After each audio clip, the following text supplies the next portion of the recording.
where we last left off, you decided to pay a space station a visit.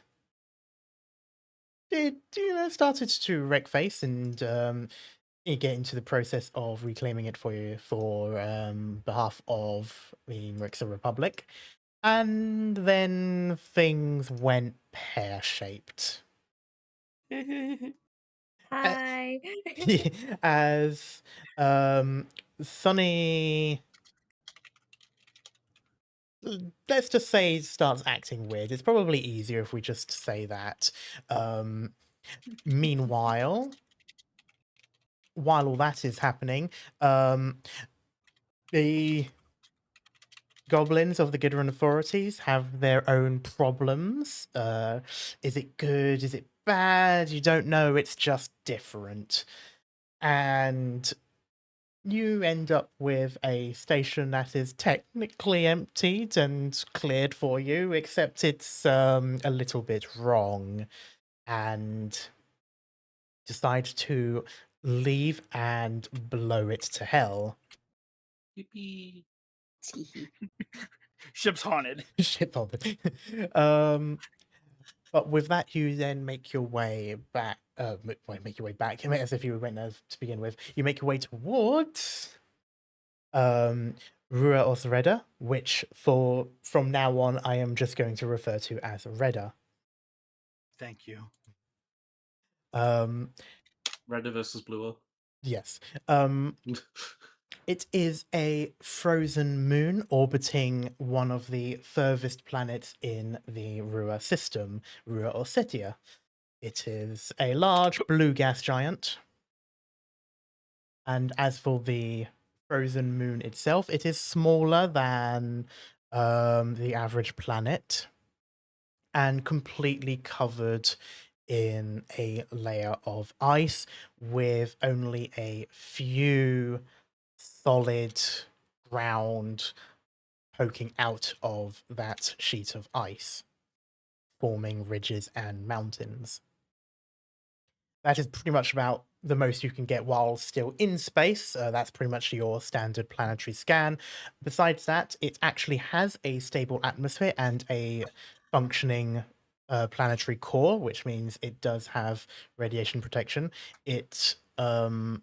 The atmosphere is a little bit thinner compared to regular planets, but it is still breathable without the need for protective gear.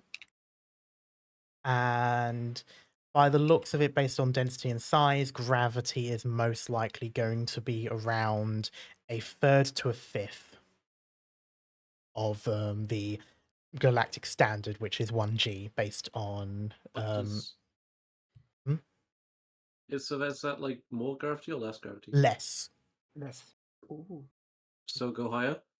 Yes, you're not quite at like moon levels where you see people sort of like bounding around like full on floating as they go from step to step, but you will feel quite a bit lighter. Before we continue, I will say on the mechanical side of things, this won't while Maple dies, this won't That was me. oh, it was you, That was sorry. me. It sounded like Maple going for a moment, my bad. That was me. This won't affect your movement speed, as lower gravity is still awkward to move around. Again, like with the moon, it seems almost as if everyone's moving in slow motion. So movement speed is unaffected. However, you can jump 3 times as high and lift 3 times as much in terms of bulk. I will tell you which works as is. And thrown weapons have their range categories tripled. This doesn't affect standard range like guns, as their ranges are already relatively high. Anyway, yes, Kat. I'm gonna send you something real quick, and could you tell me if it stacks with something I already have? Okay. Does this also count as a full rest? Yes, the full rest, the mechanical benefits of full rest would have happened after your pondering as you came in this direction. I need a full Can I rest. do? Yeah, can I do a full rest? Yeah. please? This applies to everyone. Okay, okay. You're all doing stuff on Okay. the ship and such. Yeah, Fox has been beat the fuck out. Okay. Yeah. Hey, I might need some more help. Oh yeah. So, Cat, Alright. this I can do this for will. Pebble. Yeah, so basically how this will work is take the effects of this thing that you've sent me and then apply the effects of gravity on top of that. So would that be 6 times higher than normal? Yes. Okay. Good. However, Does that the land speed remains the same. Okay. So Fox could jump incredibly fucking high if she needs to. Yes, however, I will say be careful of that because while gravity is lower and you can assume that you can fall further, your jump height will go beyond the safe fall height for this planet. Okay.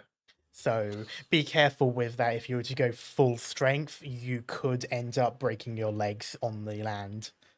Okay, so Oh. Fox shouldn't do like the Superman launch. Not unless you're planning on landing somewhere further up than when you originally jumped. Could Yeah. you do the tuck and roll procedure? It would be difficult. Yeah, like this, we go into standard fall calculations. So every 10 foot is X dice and etc. etc. You can assume that on this planet that range is higher. But again, like if you jump a certain height, you're still going to deal with What is gravity afterwards. normal jump height? Sorry. Good question. No, I'm just wondering how much medical attention am I able to give everyone because I hurt a lot of people. I don't think you hurt a lot of people. I think it was mostly I hurt me. like you and Kiri. So for jump as a part of your move action, you can use athletics to horizontally or vertically jump a distance no greater than your remaining amount of movement. If you take a 10-foot running start just prior to the attempt, the DC is equal to the number of feet you are attempting to jump horizontally, or 4 times the number of feet if you're attempting to jump vertically. If you do not take a running start, the DC checks double. The DC modified by the same environmental circumstances applied to acrobatics checks to balance. Okay, yeah, that's that. If you fail the check, you fall. If you fail by 5 or more, you fall prone. Creatures land with a land speed of 35 or more gain a +4 bonus to athletics checks to jump. This bonus is increased to a 4 every 10 which creature's land speed exceeds 40 feet. You can't take 20 on athletics checks, that's fine. So there isn't like a maximum jump height in the same way that there is in D&D, but rather you can choose to jump up to your movement speed. However, the DC for that gets harder the higher up you go.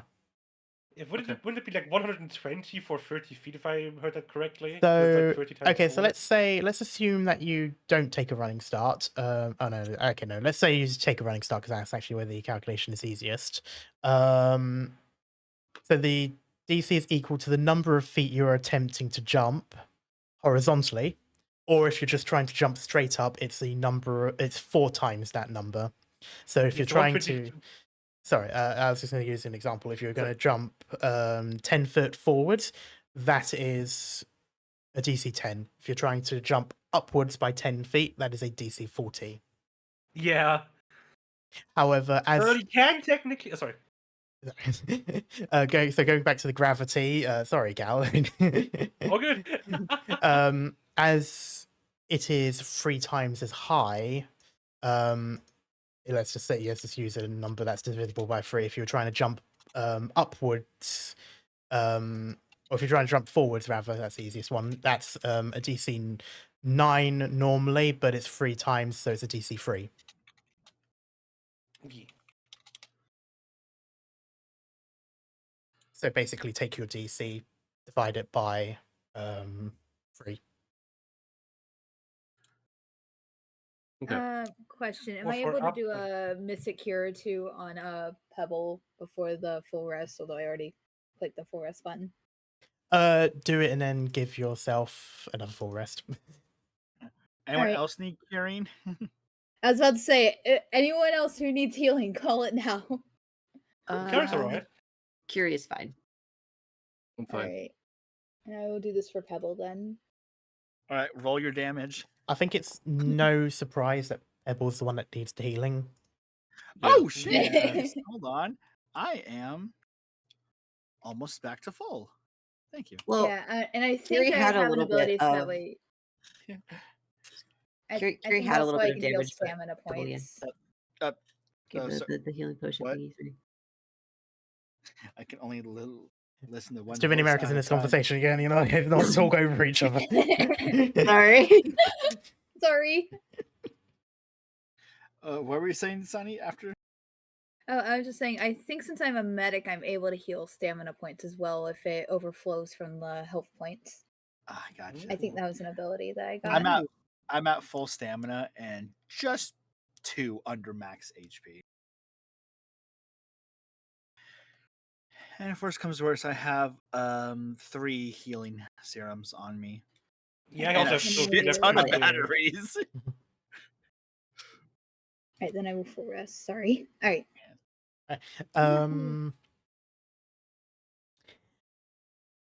In which case, before you make your descent, Fox, I would like you to do a computers check.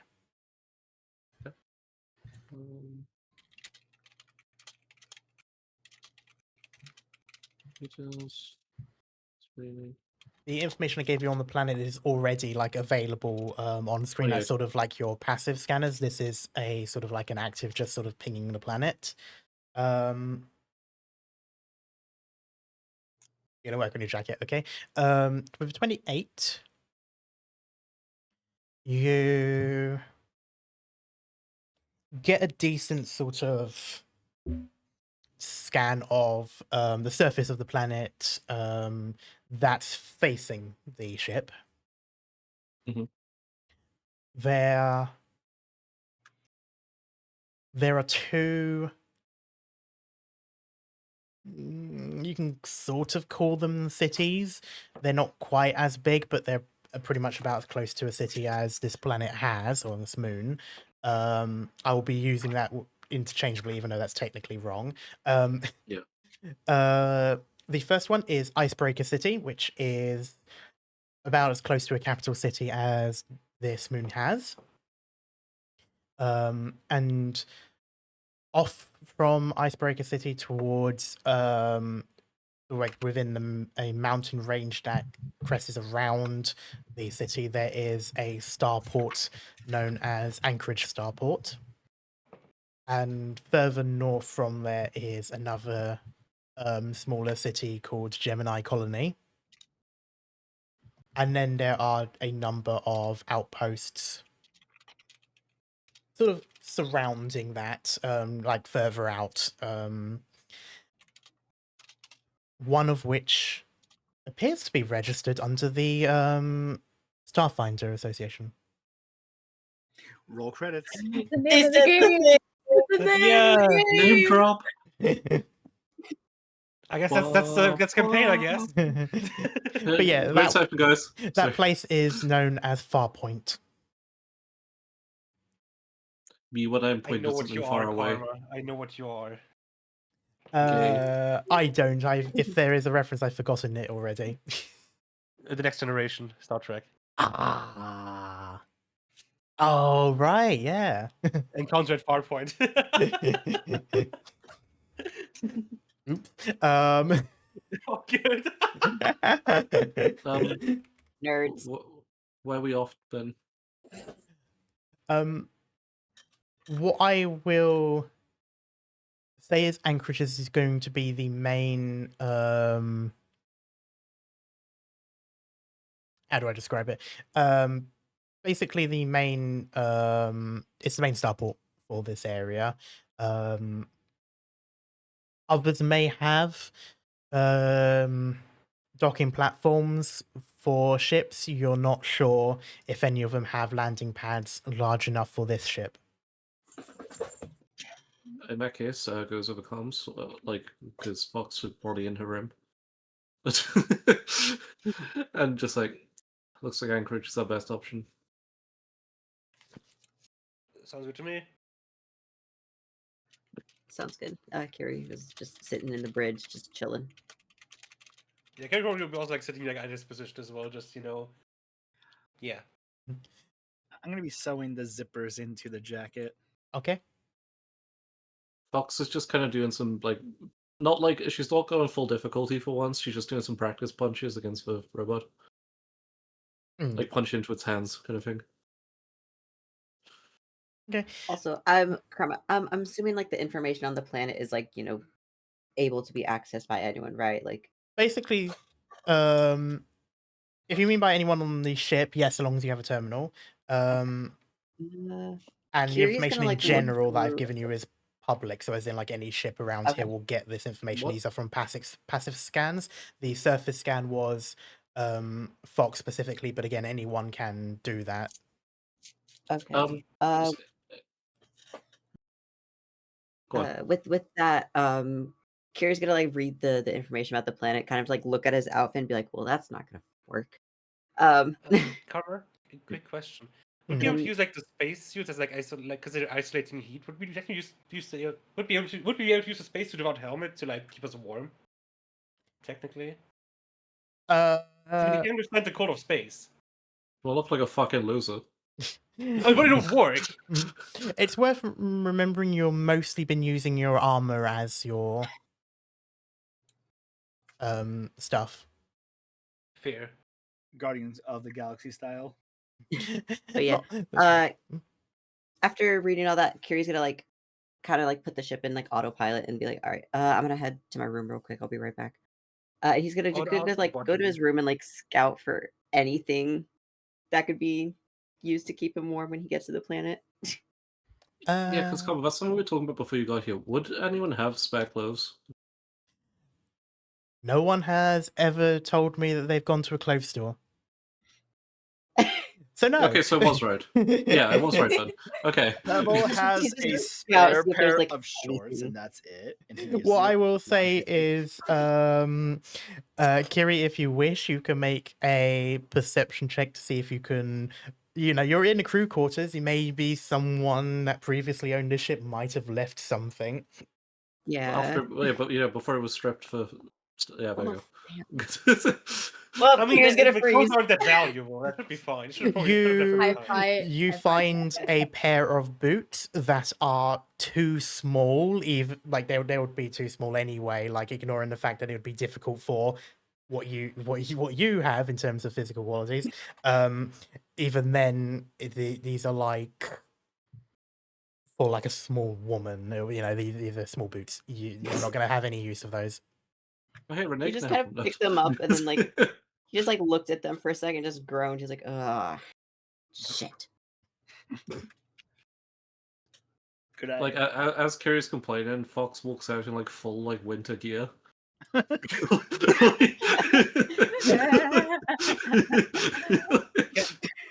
Can Carrick check himself as well because Q didn't find anything? Can Carrick see if there's anything in his quarters as well? You was may. shipped, I'm guys. going to tell you guys, What? this is like a high DC, so don't expect anything, but you're more than welcome to try and see what. There's a roll you get. chance. There's always a chance. There's not a There's chance. no chance. You lose your boots. Your boots are gone. I'm I going to wonder if say, I can find Kelrick, anything your bed doesn't even have sheets. What the fuck? This entire time, you've basically just been resting on a mattress, occasionally sort of thinking, at some point I'm going to have to get some sheets for this, and then forgetting every single time you're at a station. I hate that it Big sounds like character. me. I hate you. That Noticing that people are looking for winter clothes, can I look for clothes for them? I'm gonna. Could I go up to Kiri and hand my Uh-huh. jacket to Kiri? Guys, can we acknowledge the fact that this ship was completely stripped of stuff when we got it? No. Okay, I but mean, it's yeah, but funny those are the though. last thing they'd think of, I'm thinking. So Sonny's like looking in the air vents for clothes now. She finds Swig and turns him into a jacket. Oh no! No. At one point, you do open an access duct, and you get like a wave. Waves back. And it just continues love Swig. doing something. He seems to be using an arc welder on something in there. You do not know what. No one has asked him to do this. He's working on something on the ship. I'm not questioning it. He's sealing the vent shut. He's trying to kill us.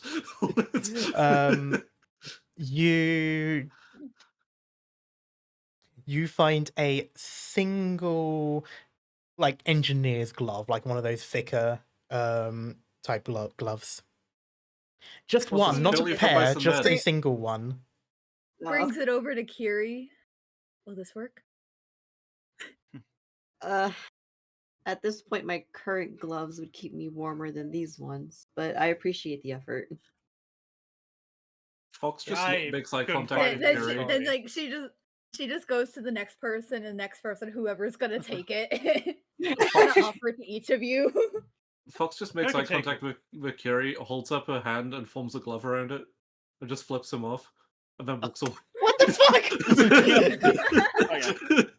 I want to go to He just Kiri rolled his eyes. with the modified jacket. Like, here, try this on. We should stock up on he some grabs- clothes for different planets. He grabs it and like looks at it and everything. He's like, can you help me put it on? Yeah, sure. Okay, Hope and the he's just gonna like zipper holes are big enough now. Oh, AO? Fox. Oh, No. I told Yes, Carmen, Carmen. like, I'm modifying the jacket to have zippers in the backs to fit wings through. Yes. Fox, what form are you in?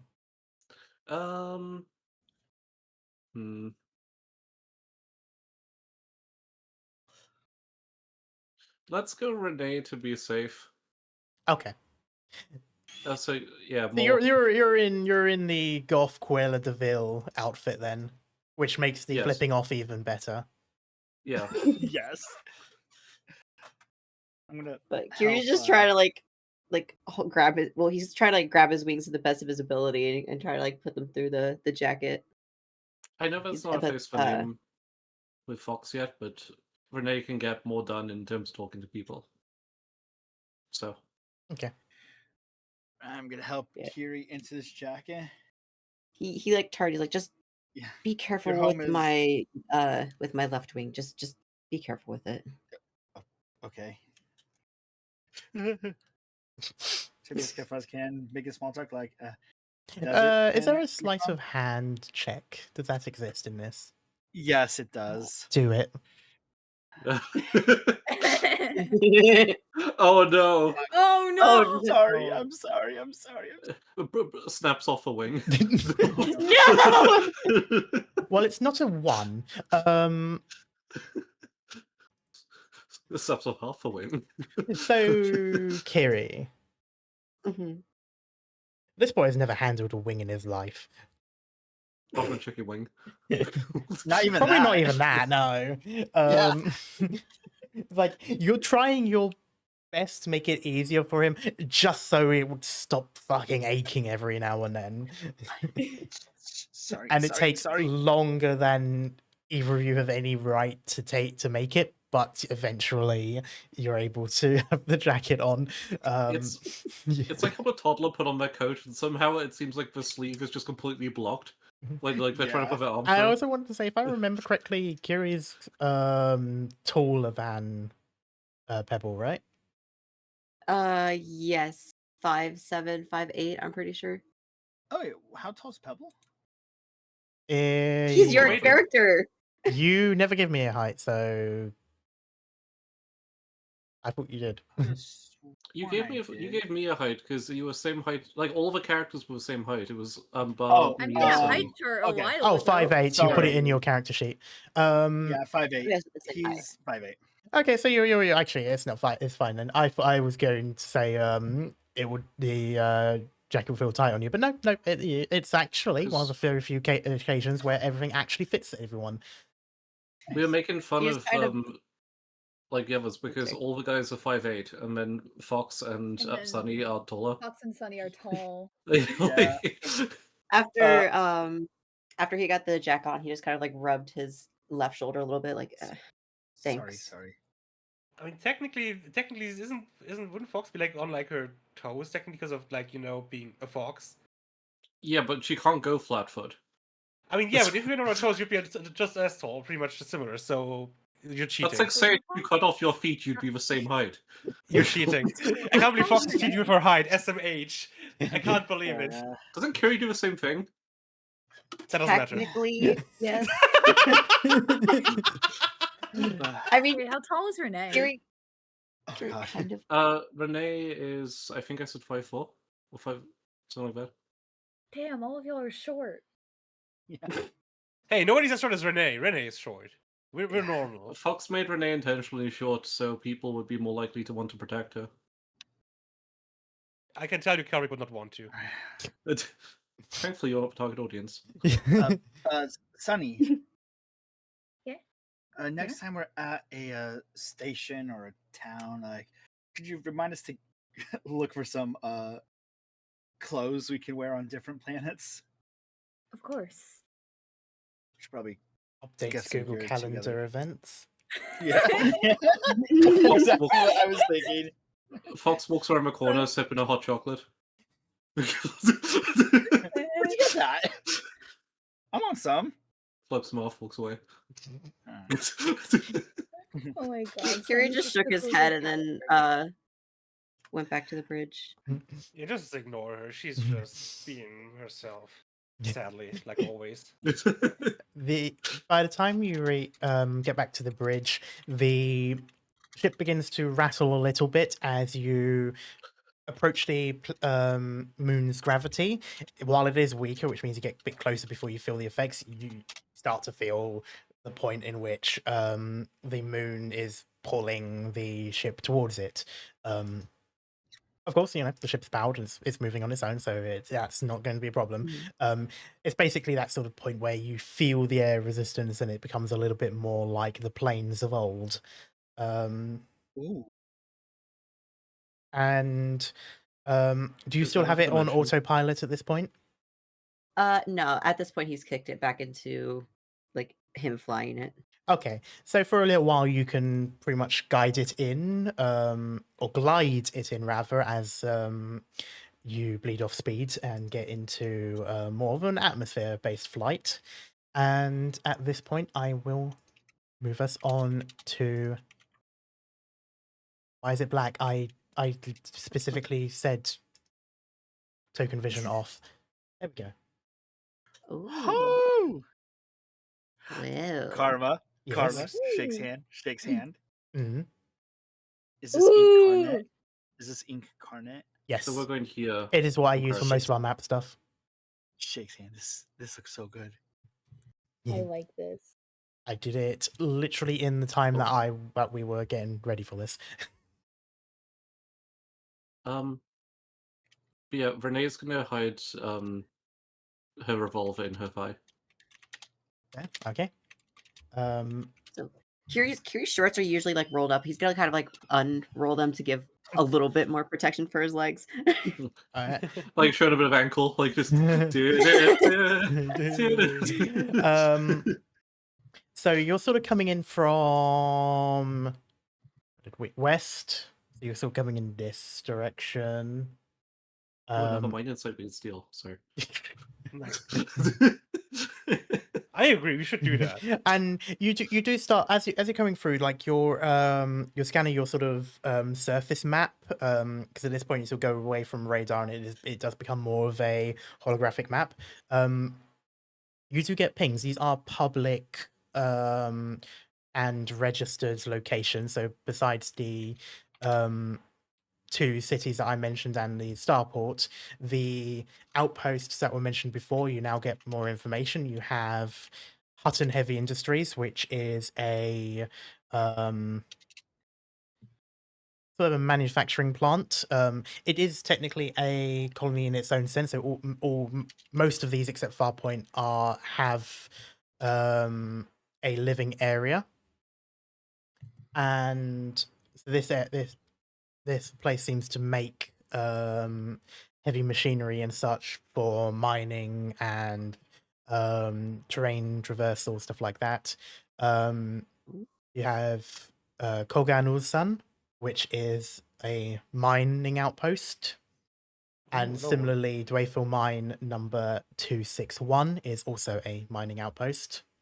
Crazy. So two for us to steal. I mean, to take over. Further up north is Grendel Technical. No information on that one. It is, however, Grendel. a registered private entity. It is by the looks of it, based on the registry data, some kind of defense contractor. If I know anything about Grendel, he eats people. And then lastly, you have Farpoint, which is registered by the Starfinder Association and appears to be a research hub. Yeah. And we are going to Anchorage be here, correct? That will be the easiest place to dock. Icebreaker City itself doesn't actually have dedicated landing ports. There does seem to be a harbor along the ice. However, that is actually for land ships. Okay, and Icebreaker City was capital, correct? Yes. It is basically the closest to local. Yeah, it is the seat of the local government. Okay.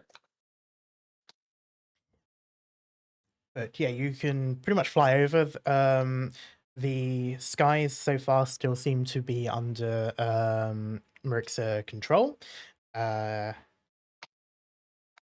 said, you do notice there are some like no-fly zones and such. They're mostly just sort of dotted around ridge lines and along certain areas. Mostly areas that you can see that are like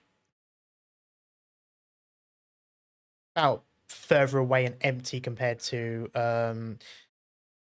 where these places are. So basically, like these areas, this sort of area down here, basically anywhere where there's like a large open space without that's like away from the population centers and outposts.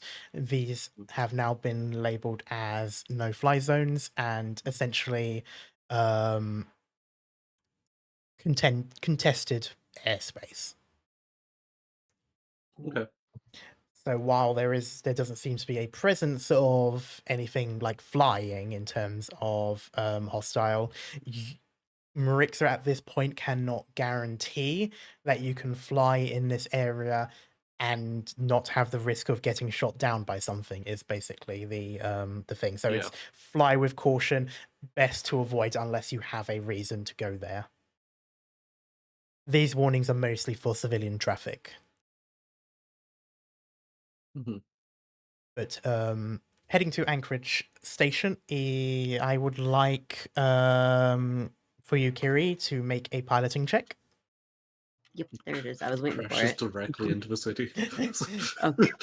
Yeah, it's exactly like Star Wars: Revenge of the Sith, Oh, as it I splits saw in that half one. and lands in. Yeah, 30. I'm very happy landing. You're able to maintain a glide for a while. The ship does start to rattle as you enter the lower part of the atmosphere, and you realize that there is a snowstorm. Oh. You noticed several large clouds that sort of spiral, so not quite like hurricanes, but they're basically large storms, large weather systems, and it seems like Icebreaker City is sort of around the edge of one of those that's been moving in. So the ship Upon starts seeing to... the clouds, he's just gonna like mumble under his breath, like, "Oh God, snow." Man. And the ship does start to rattle a bit more, but at this point you're close enough now to the ground where you can stop gliding, basically put engines back on and move under proper thrust. And once you get towards Anchorage Station, a request pops up basically for flight instructions and permission to slave the ship to the starport's computer. He's gonna pull up the message on his little monitor thing, review it and everything, and just like basically just do what it says and give approval for the for it. Okay. And yeah, doing so, you feel the things change, like the UI on the consoles change from the standard ship display to what must be Anchorage Station's own UI. So basically, it takes over the computer, and you notice the ship lower throttle and move in at a slower pace and begin a controlled descent towards a designated landing pad. This one is pad 8. And there's no risk of our ship being scrapped on this one. This is a standard civilian starport. This is about as above board as you could possibly get. Okay, so 100% being Renee right now.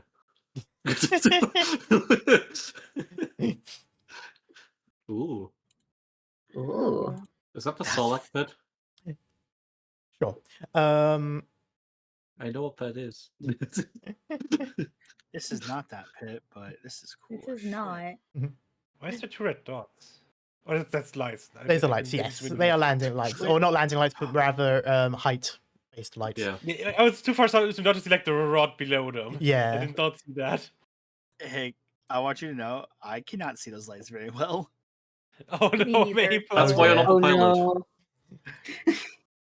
Oh wait, yeah, you're colorblind. I was just saying I can't see. And that's why pilots can't be colorblind. Yep. I mean, in the future, wouldn't spaceships have like colorblind mode on No. displays, kind of like games would? No. You can. You really think we'd have disability access in the future? We barely have it now. Damn. You know how in Elite Dangerous, there's like that sort of like a night vision mode, and it kind of changes the UI Yeah. of the ship. You can imagine there would be something like that. It would be a customized system. Ships wouldn't come with it by default, but you would pay to have it installed and such. Generally speaking, certain restrictions for blindness, color blindness, stuff like that does still apply. However, it is a lot less of an issue, primarily because a lot of flying is not done by eye, but rather looking at computer AI. screens.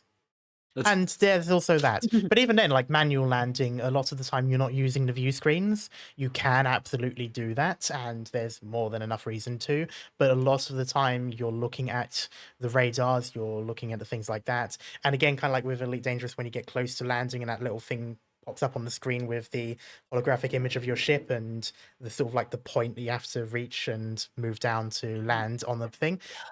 All of that happens. So people like Kiri, you're mostly using your computers and basically the screens around you to do the stuff that you do. I love that Yeah. game. It just gets me hella motion sick. It does a bit. Oh, you have it? But that's fair, Yeah. man. I But can't play it without having my medicine. yeah, I definitely Oh. recommend that if you do have motion sickness. Any space game really, because having to do 360-degree movement is horrible. So Anchorage Station, or Starport rather, basically it at one point was an ice quarry, and you can see the remnants of that as basically carved through as much as possible. Primarily for ice, they did then start doing some quarrying for the stone, a lot of which is granite and other more volcanic stones. We make a Nether portal. Not volcanic glass. Okay.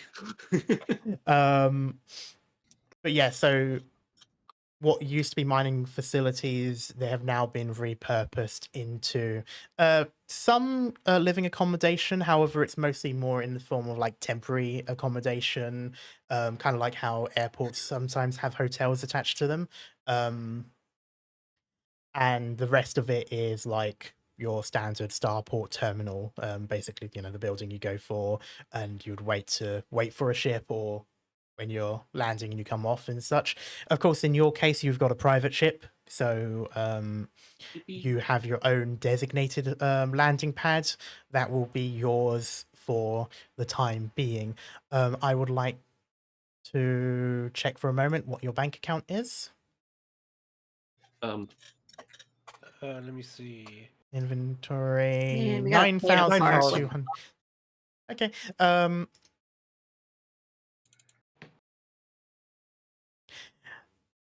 For 10 cycles, which is the time in which it takes this planet to orbit the gas giant.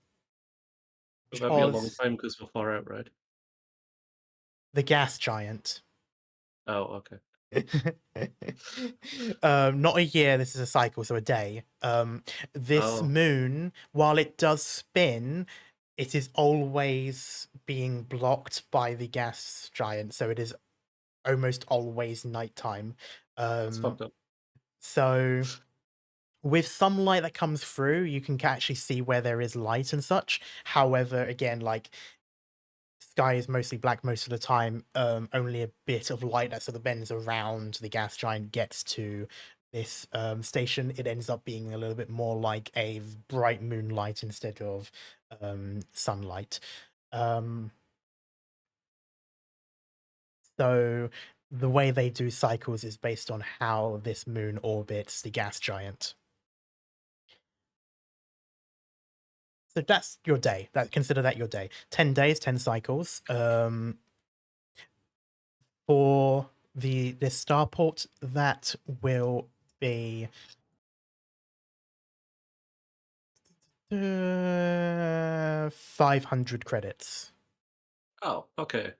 Could I try Okay. to negotiate down in exchange for, like, some manual work?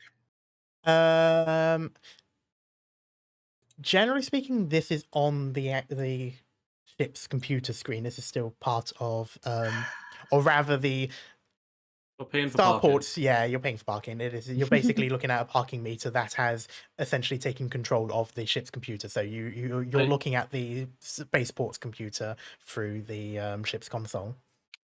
Can't blame a guy for trying. You cannot risk the parking meter. I don't want to riz anything.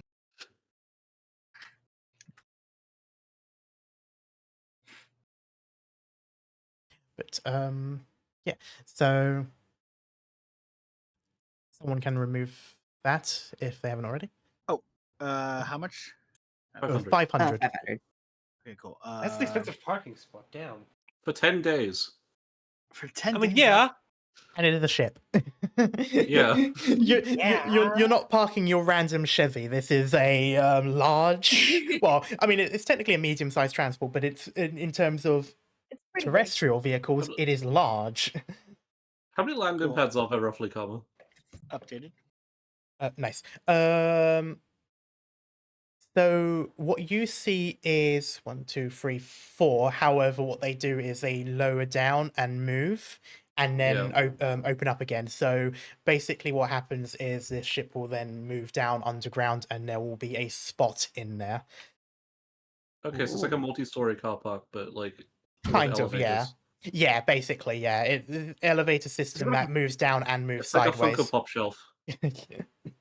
It's just like Elite Dangerous. Yep, you're gonna find a lot of the way these things dock is a lot like Elite Dangerous because they figured out how to make it easy.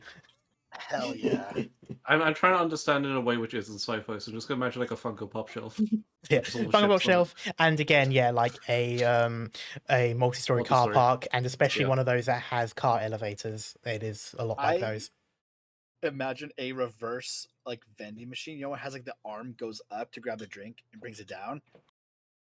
Yeah, kind of like that. You have Yeah, very much arms? like that. some vending Yeah. machines, like you enter the code and like has like go up. It goes like That's just on a across, then coil. up and down. Yeah, they do have those in Britain as well, but it's kind of like the fancy ones. It's the ones that you can actually use your card with instead of Okay. cash. But yeah, Yeah, but Kira's besides just gonna let the payment process and whatever, and then prepare for the ship to do whatever it has to do. Could I try to pull up like a city map or a map of the area? you can of this immediate area. I will basically say, from like a 2D top-down perspective, you're looking at what you can see here. So for individual sections, a terminal building, pit with various numbers of storage for either supplies or fluids and stuff like that, and then just a bunch of control towers, conning towers, radio stuff like that, power lines. This area gear is shop. not a population section. I heard just under someone's breath, it's their shop. No, I said, oh, so no gear shop. Oh, That's what city would be for, I imagine. pretty much, yeah. In the terminal, there is like a generic Duty-free. supply shop, yeah, like a duty free. You're talking like food, snacks, drinks, mostly. You're obviously not going to find Snowshoes. things like weapons. You're not going to find stuff like that. There may be a pharmacy. You wouldn't expect anything too good from that, but you might get like a couple of serums and stuff like that. Are we allowed to carry weapons? Not out. You Can would Kiri have like his flame pistol like on his belt? But like that's about it. If you open carry. Yeah. At this point, I would recommend, if you wish to take that stuff with you, to make a request for declaration. Okay. Okay. Yeah, he would leave all of his bigger weapons on the ship and everything, just like have his pistol just on his belt. But Yeah, that's same about with it. Kerrigan, this Yeah. pistol. I'm gonna. Fox is- oh, Go on. I was just gonna say Fox is going to declare her sniper and her hand cannon, but not revolver, which is hidden, Yeah. and Okay. her knife as well. Okay. I Should can't declare believe that. Fox about to be arrested. What I will say is, if you're any weapon that you're not declaring, so both ranged and melee, if you're going to leave them on the ship, to unequip them on your character sheet. So basically, pressing the tick so that it's no longer I rollable. just remembered my Could knife. You carry his knife as well. Could I declare my 3 frag grenades? I'm going to tell you Nah. now, you're probably not going to be able to declare that one. I'm So just gonna if we bring declare them, can we my- bring them? Or We will have to see. You're declaring them, and basically it'll be up to the authorities. okay. I'm just gonna declare my pistol, prod, and my knife. Okay, so If we untick pistol the with rest. knife. How do Yep, they I did. feel? Kiri's That would be only a declaring. like tab feature. A lot of people What? spoke over each other again. Shush. Sunny, what were you going to ask? Nothing. Okay. Nothing. It was something stupid. Okay. I was just saying, how do they feel about magic robot? You count as a person by galactic laws, We're gonna say personal item. except for the Vescarium. Yippee! You have mild rights there. Okay. Kiri, what were you saying? He's only gonna declare his flame pistol. That's it. Okay.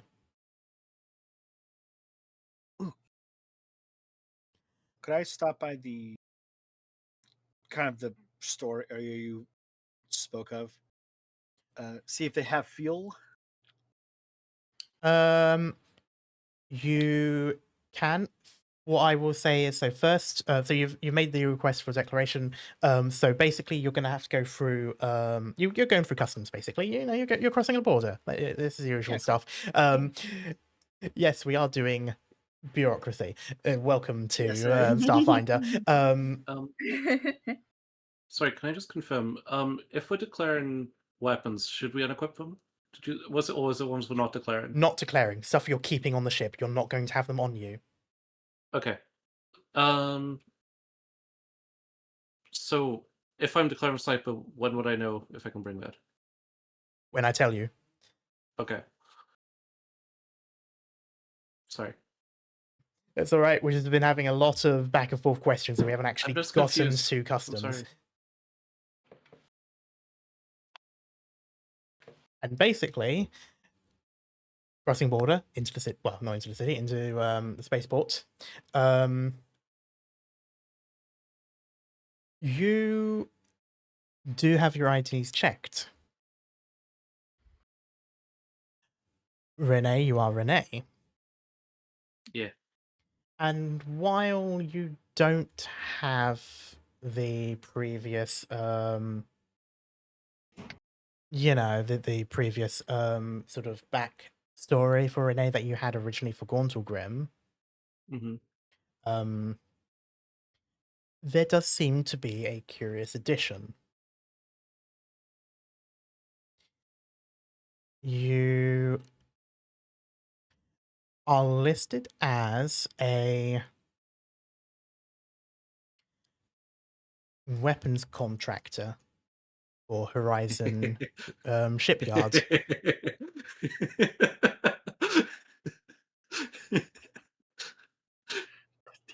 This is when I say contractor, in this case, I don't mean like mercenary. In this case, it's more like someone who would be testing weapons and inspecting. So basically, if someone has like a new prototype, it's whether or not it should move forward in things like that. So so what your job is supposedly is basically whether or not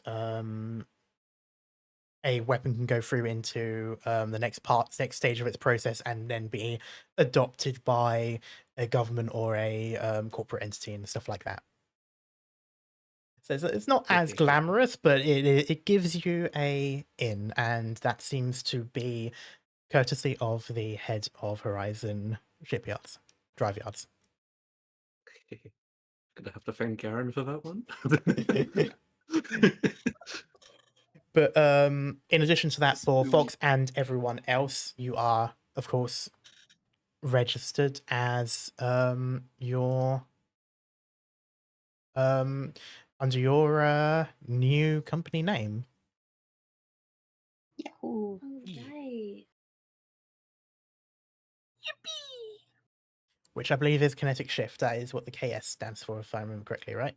Kinetic It's shifters, kinetic isn't it? shifters. Yeah. Kinetic Shifters. Yeah, connect Okay. shifters. Because we do a lot of shifting. And Well, Fox one of is us shifty. does. I thought Fox wasn't part of it. She's not. Yeah, she's a part of it. So yeah, what are you talking about? You're part of us.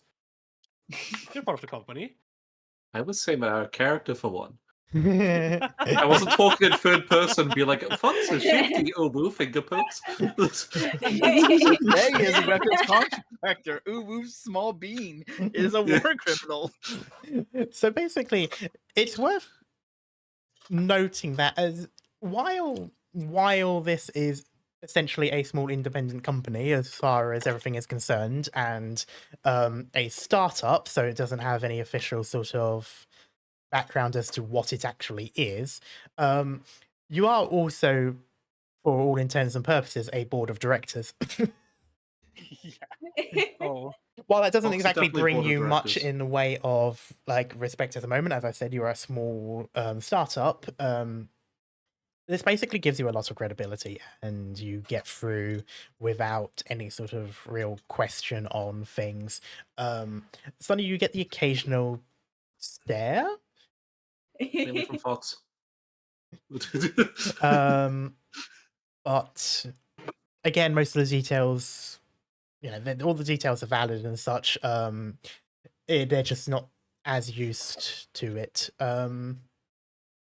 Should we let them know that Squib is on the ship too, in case they hear Squig. like Squig. sorry, Squib. Yeah. Squig is Squig. on the ship in case they hear like the air vents echoing. I mean, he's on the ship. These ships do monitor things like life signs and that. So as long as he's registered as a member of crew, he's fine. If he doesn't register as a member of crew, you may be considered traffickers. So safe to say which option that is. So traffickers. He's Yeah, absolutely. Police surround you. No. But he's on his visa. I mean, If he can spell visa, I'll give it to him. On the bright side, well, you might be able to spell it in Kobold. On the bright side, he was present on Horizon Drive Yards. He spoke to Geran and such. So chances are, when the ship was being registered officially, he is also there. Yeah. Yippee! Kelrick. Yeah. Sorry, I was speaking. You're dead. You're taking I know all the what the roll damage is for, I'm finally. assuming. I want you to roll.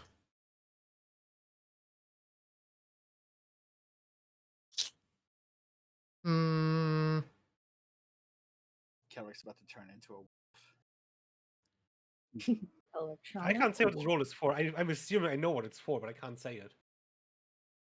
I will give you the option of bluff or disguise. Yeah, I know what this is for. Bluff. Yeah. Oh no. Well, Oh no, well.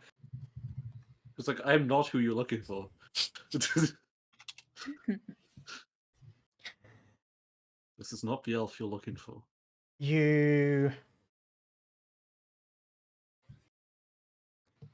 When IDs and such are being given, and they're basically checking it for the validity and background checks, things like that, you see your face appear on the screen. That's not good usually. Especially not when it's a mugshot. Yeah. oh, And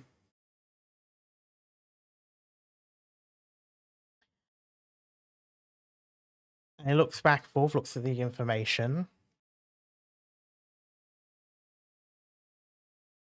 And he says,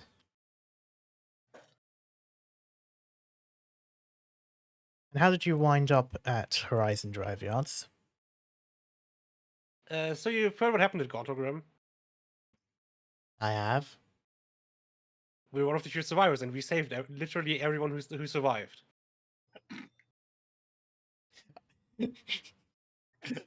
I love the stumble at me literally because you realize that like partway through saying that that you're gonna have to not make it be everyone. Let me see.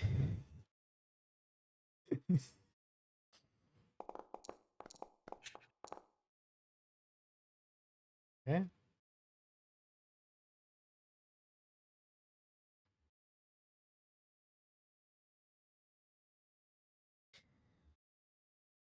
He nods, types something in, and you notice a mark appear on your identification, and your actual ID credentials gets a stamp. And he hands it back to you. That's good. And usually at border crossings, that means that you're approved to go through, as far as I know. You are approved to go through. However, you notice your one is different to the rest. It is basically a cautionary one. So Flight risk. less a flight risk, as they would be more than happy for you to leave. However, it is basically a you know now that your information, your face, is going to be on the law enforcement channels, so people around this planet will know that you are on this moon. That's fine. But with that, you had to roll low on your bluff. With that,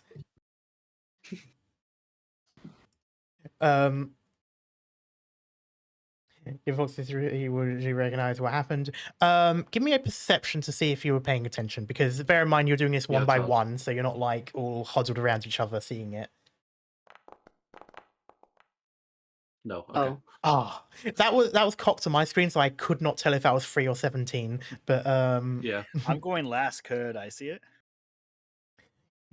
I will allow you to do a perception check. The DC will be a bit lower. Doesn't help in Fox's case with the DC regardless. Oh, and a 3 and a 17, and this time it's 17. So for a 26, yes, you do see a mugshot. You recognize the mugshot with that roll. Okay. you were next to the lineup. And it is a full shebang. It is the holographic height chart behind and information being held on front. I want to look at Kelrick, look at the mugshot, look back and be like, really? You? Would Carrick notice that Pebble noticed that behind him? To be honest, I would say, considering what Pebble is like, whether you notice it now or afterwards, you can tell he saw something. I like raised my eyebrow, like, you of all people, like, what'd you do? Steal a balloon on Free Balloon Day? Can I just point out now, there are 2 situations which Fox would kill people over that she doesn't know about? Yep. I will also say with a 26, you can see that the registration for this are basically as in like the police logos and such. As I'm actually gonna have to get up Starfinder lore, which is amazing. Cool. Oh shit! Yeah, this game actually has a canon.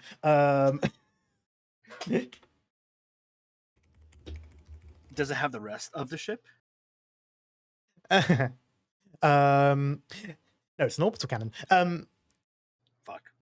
The logo on the image, so basically like the watermark in the corner, is a shield with 3 stars and a set of wings behind it. This you will recognize, as you have seen ships with this, though not very often, as when they do arrive at Gauntlegrim, they are far, far from home. This is the shield of the stewards, which is the law enforcement and peacekeeping organization of the Pact Alliance.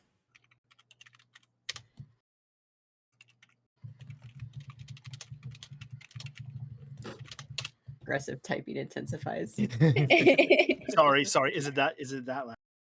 Yeah. No, it's fine. It was just funny. Fun fact about me: I cannot feel my right hand, so I don't know I how can't feel your hard right I'm hand typing. either. So I legitimately don't know how hard I'm typing. Also, why I have so many types. But with that interesting bit out of the way, I'm just going to do a couple of percentage rolls. Don't mind Carrick me. gets shot. No, this is actually at customs. This is you declaring your stuff. Fair. They find Pebble smuggling the can of Chef Boyardee ravioli. 5. I'm sure they would take your criminal's gun away, right? I'm gonna DM you something really quickly. Yeah. Finally, percentage die that aren't talking about the end of the universe. You hope. Yet. You don't know what's happening at this customs. they see that Kelrick is there and has a gun, so they just detonate an antimatter bomb that'll wipe and reset the entire universe just to be safe. Not again! Not again!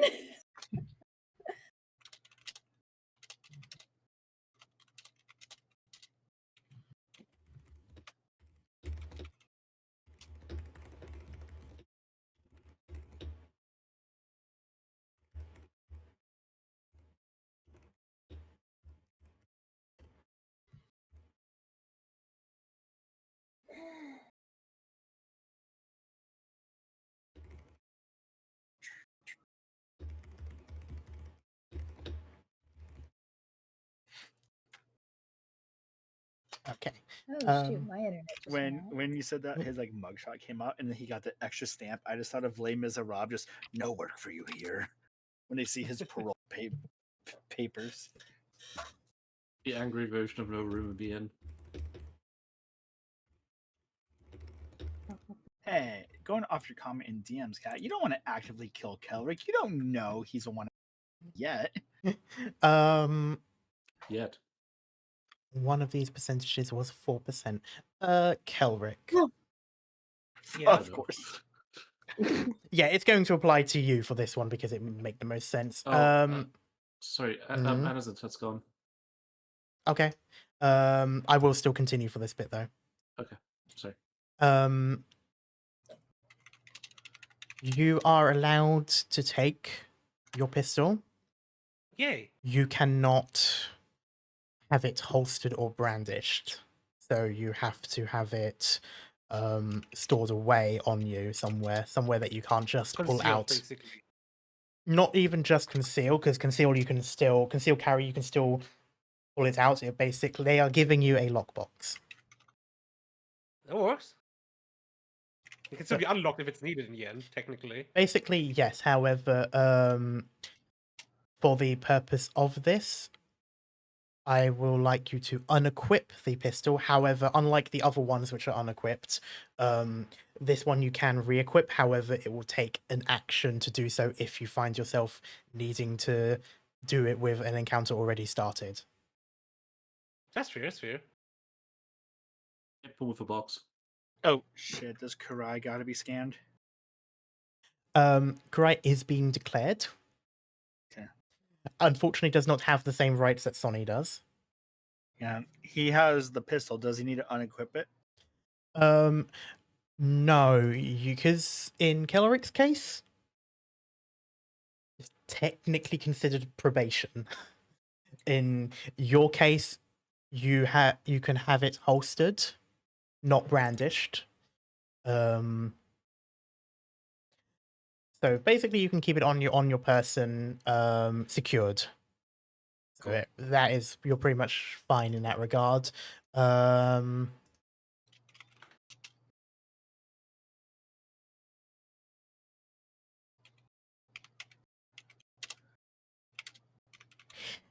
Kiri, Yes. you're allowed to keep your pistol. Yippee! You have been provided a citation of warning Oh shit. stating that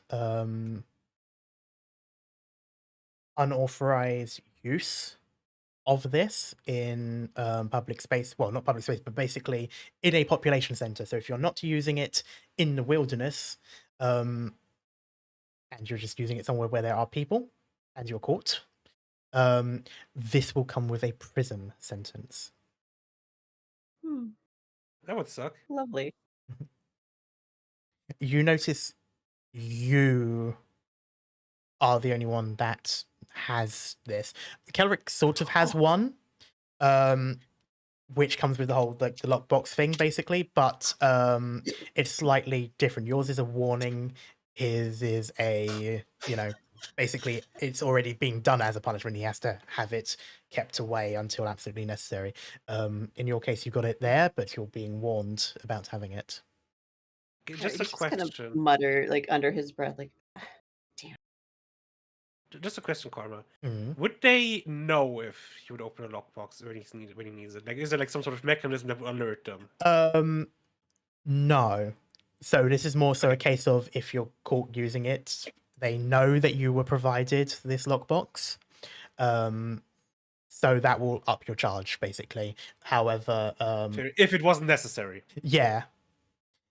So the idea of it is it's very European in that sense. Like you've got it locked, and you can only take it out if you have a reason to use it. So for self defense or sporting or anything like that. But besides that, Sonny, Pebble, and Fox, you're fine. Did we just experience like racial profiling? Yes. for Kiri? Kiri knows But as far as the rest of you are concerned, honestly, wouldn't be too far off by the looks of it. It's very randomly selected kind of vibes. But I will say, Kiri, you have an inkling as to why. I'm very glad I didn't go for his fox. I'm the inkling, so yeah. So Kiri definitely has an inkling. So regardless of your Exactly. specific differences, the same sort of thing happens to all of you. You basically, your weapons are catalogued and sort of listed under your names. So the authorities know basically what weapons you should have and expect to see them again when you come back, basically.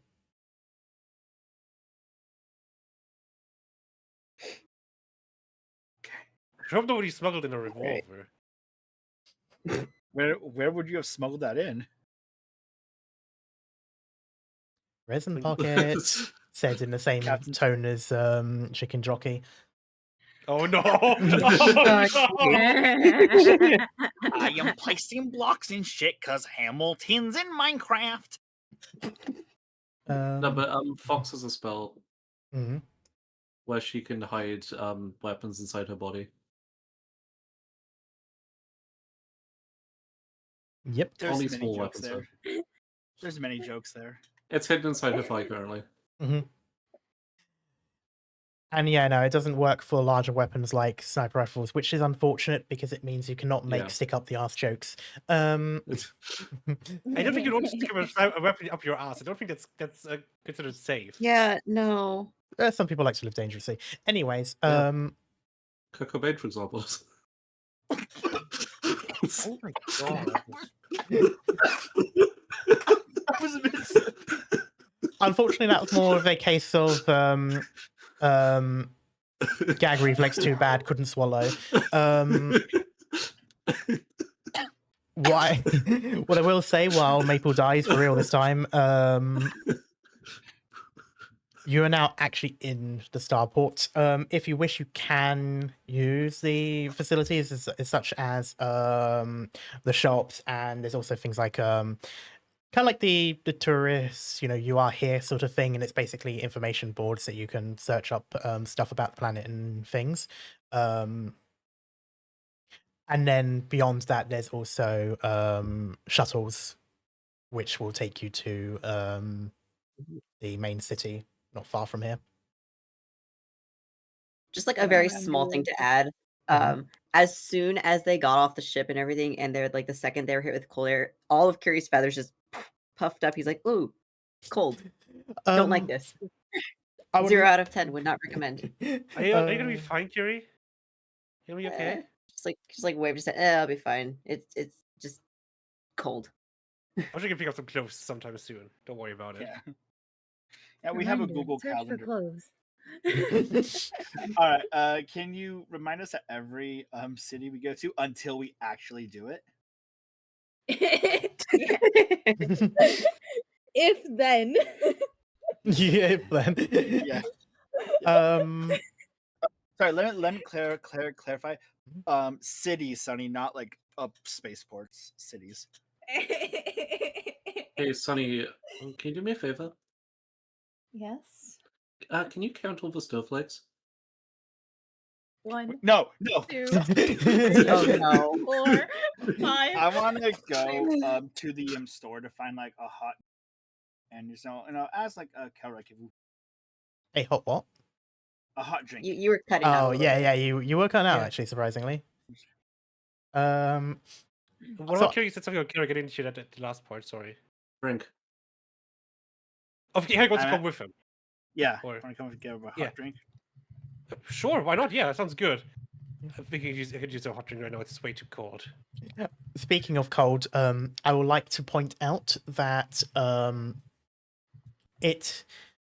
So going back to the moment you left the ship and such, basically the moment you left the pad area, so you got back up onto surface, wind, of course, instantly hitting you. You got snowflakes and ice sort of pelting your face, not cutting you, but like, you feel that sort of like sharp sort of like hit on your face, kind of like like if you've ever been in like either a snowstorm or just when it's been windy while snow or cold rain. You sort of know that feeling. It is Can we current. walk in front of? I'm sorry. Walk in front of Can we Kiri. walk? Yeah, just to protect a bit from the wind. Fair enough. Oh. It is So he's kind of like currently lifted his wings around his head to kind of shield him, but it's like not really helping because his wings are cold. fair. I also Is the just realized jacket I've got it working? set to D&D still, not Starfinder. I forgot to change everything except for that. But yeah, temperature-wise, it is currently -30 Celsius with a wind chill of -40. Damn. That's pretty cold. No, it's just British weather. No, it is not. For Definitely not context, negative- that is mid to North Canada. Yeah, the fact we got -40 is that's the same in Celsius and Fahrenheit. Oh yeah, of course. Oh, Yeah. I'm gonna- One of the very Yeah. few times that it actually works. Yeah. Oh yeah. If I'm we're going for gonna hot freeze drinks, here. Renee is going to walk up to a counter Mhm. and spend a solid 2 minutes just saying her order. Oh my god. Okay. Oh god. So, It's literally that one Starbucks drink Amazing. sound audio. So while Fox is doing that, I imagine there's so in the 2 minutes time that's happening. I imagine there's something. Is there something you wanted to do, Pebble, with Kelrick while getting the hot? Well, first things, I want to tell Sunny to cancel that last command. 754, 755. Sunny, cancel. It's okay. Oh. That's good enough. Thank you. At random intervals, can you tell Fox random facts? You're cutting out. Oh, you're cutting out. Let me try to relog. Yes. Voodoo. Oh, maybe it's someone other than Cat this time. Oh, Hello. hello. Hey. Two to the one to the one to the three. Hello. Hello. Sweet.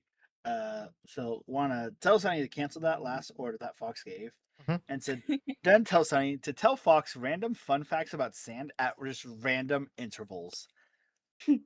Understood. God, I love Sunny so much. Yeah. Now that you've given me order out of character, I can say Fox is Renee right now, and Sunny doesn't know the Yep. I realized as I said it, which is why when you're Honestly, that's gonna make it even funnier. Just like later on down the line, like in an encounter or something like that, Sonny just like uses by her the way, 6 seconds of speech to tell. I wrote this down.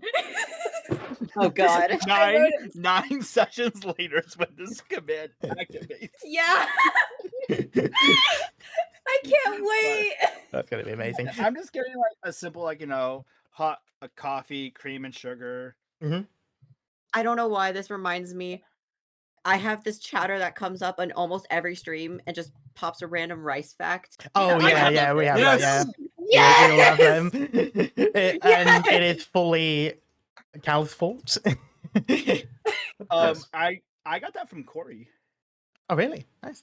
They're everywhere common. I don't know a streamer who hasn't had them. Fair enough. True. I love them so much. Anyway, we are very I've much called going them the out rice of nuts. the area of this. Yeah. So I'm just gonna, just tell Cal, like, hey,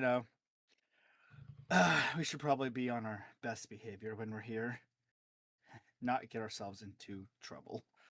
I mean, I would never get in trouble, really. I don't know what you're talking about.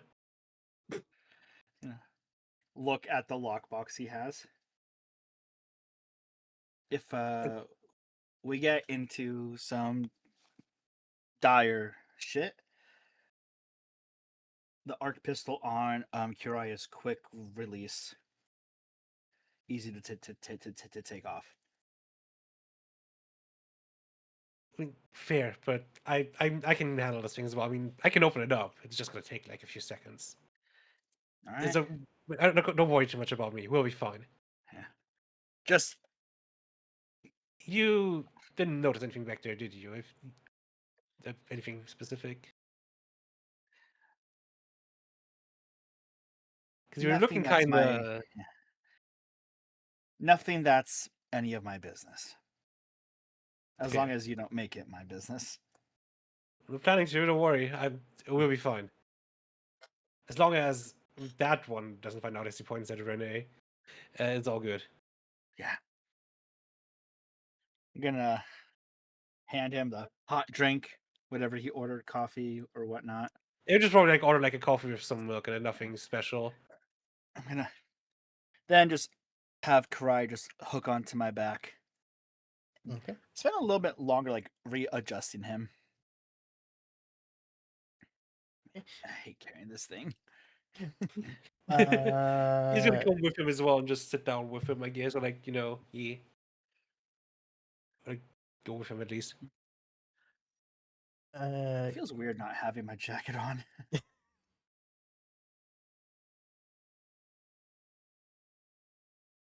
Were you gonna say something, Karma? Oh, I was just no, I was gonna ask Gary if he was getting anything. I didn't realize he was still going. My bad. No, he's just kind of looking around, trying to rub his hands together, keep warm, just do whatever he can to just stay warm. I mean, then ask the barista or whoever here. Can we get a hot chocolate for friend here? Points to Gary. It's really just good. barely noticed Pebble pointing, just kind of looked over huh? you notice that, well, you notice basically what you see is behind the counter, the baristas for this place are all robots. They're not fully autonomous. They're basically connected to sort of an armature that goes up to the ceiling. It's a rather low ceiling above the counter, and they sort of move around there. They don't have much movement, but all of their work is within just sort of a arm's reach of them. So each barista is sort of their own work section. But yeah, you can. What was it you ordered? Hot chocolate. Yeah. Oh yeah. And then once he gets it, he's gonna just grab it and just sit over with them and just kind of just stare at it. He's never had a hot drink before, so he's just staring curiously at it. You're seeing steam come out of the top of a drink. That drinks aren't supposed to have smoke. That's basically what he's thinking. He's just looking at it It can help keep you warm. Yeah, he's gonna go and say, "Are you okay? Is everything all right?" You're just staring at it. I've never seen a drink hot before. You haven't? Is it not a thing where you're from? I'm from a desert planet. Oh yeah, We don't. Fair. Yeah, We don't you really know, I need to could warm pick up ourselves that. up. Gauntled Grim could get very cold sometimes. Yeah, Especially in the if you storms want, where the things don't work. Yeah, but I you was probably have surrounded spoon by. just to make it Sorry. easier to drink it as well. So you don't drink too much at once. So it's not too hot. I was surrounded by heavy machinery and everything, so it was always warm in that room. So, Fair. but he kind of just took a light sip of it, and you could see his little nose scrunch up a little, ugh, hot.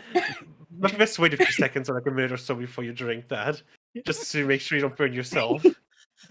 There's a slight headcanon I now have, which is somewhat adorable. I can kind of imagine while Kiri is inspecting it, and then the little motions like that, also the flinching and stuff, just bird trill or one of those little exactly. sounds. Oh my god. This is so cute. You're able to hear that little. It was a little quiet, but you were able to hear the little bird noise after he took the sip of it. He just whispered cute really quietly. Probably inaudible to Kiri, hopefully. Gay! Yeah. So, meanwhile, I'm gonna go back to Fox. What drink are you ordering? You said something complicated. Yeah, Fox just says a string of words, which sounds vaguely drink-like. She just looks up on the board for a bit, then just speaks for a solid 2 minutes. I don't know who's specific, but just something overly complicated. Kat, have you seen Hell of a Boss? Yeah. Remember Moxie's Moxie's coffee order? Oh my god, Moxie's coffee order. Yeah, so it's just And like then the a others over receipt, which here, is like and they're half just the length like, of her arm. Like that's kind of the amount of things she wants to add to the drink. Mainly to see if a robot's short circuit.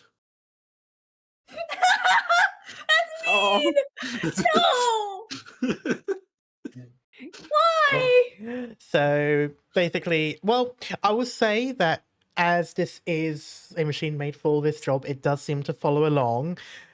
It doesn't have, well, it has a face, but it's like a rounded, sort of like black visor, and on that visor, it's sort of like a, like with sound, you have like those. It's not like it looks like a bar chart, but it's for sound. So like those bars move up and down when there's audio, and those are moving up and down while it speaks. But somehow you can just tell that it would be giving you the sort of dead face stare that a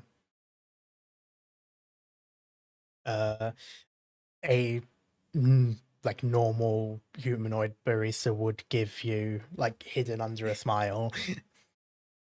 I like to say it's making the face that like a barista would make when someone asks for an iced cappuccino. I put in my actual Bork That doesn't exist into the chat. Oh God.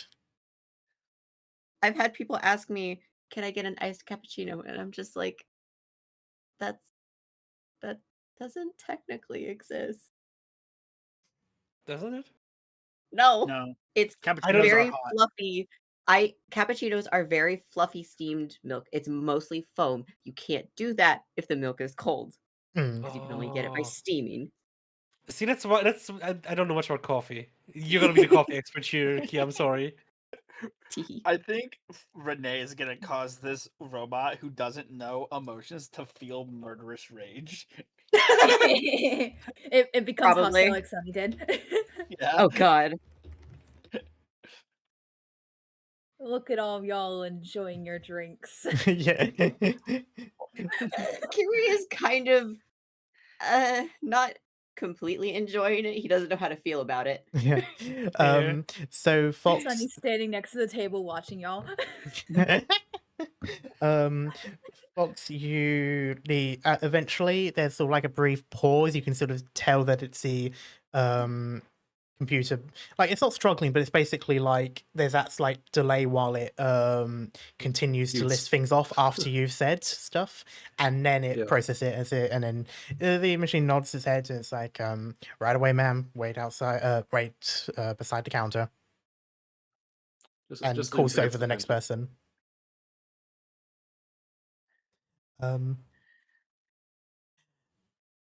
I will say Sonny. Yeah. One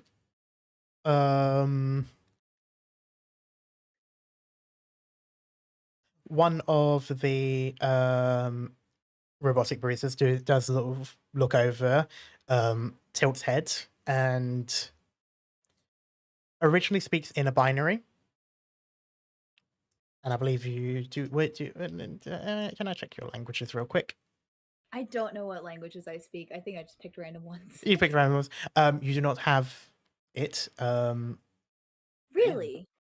I thought I should. I thought I did. Does that make Sunny non-binary? Oh my God. Nice. I mean, technically yes, but also no. So it speaks in a binary language first, which is basically just sort of, it's kind of a series of pulses and sort of radio frequencies. This is basically how machines talk to each other, like more robotic machines. Androids don't have to deal with this. But when spoken quote unquote out loud, it sounds like a series of like glitches and beeps and sort of static noises. But it realizes immediately that it's talking to a android, not a machine, and reverts to common and basically repeats itself. This time now in a language you understand. basically asking if you wish, if you would like a recharge battery, which is probably about as close to a drink, so to speak, as you can be offered, and it's basically just an offer to charge up any, any low battery you may have. Yes, I would take that. He nods. Yeah. It nods back, and after a little while, instead of like a usual like drink being poured into a cup and things like that, a small sort of stick pops out, and it's kind of like the regular batteries that you lot use. However, this is made specifically to be input into machine, mainly robots, but also androids have ports like this and such.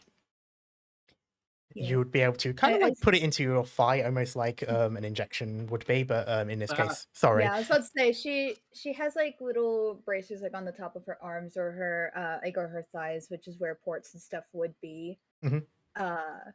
So it would probably plug into one of those. Okay. Yeah, you plug it in and then you basically see the light drain pretty much. And like, I don't know, I'm not gonna say it's like reinvigorate or anything like that, but it's kind of, it would be like above table equivalent of having like an energy drink. Like, you sort of feel it. Does that taste like anything, Sunny?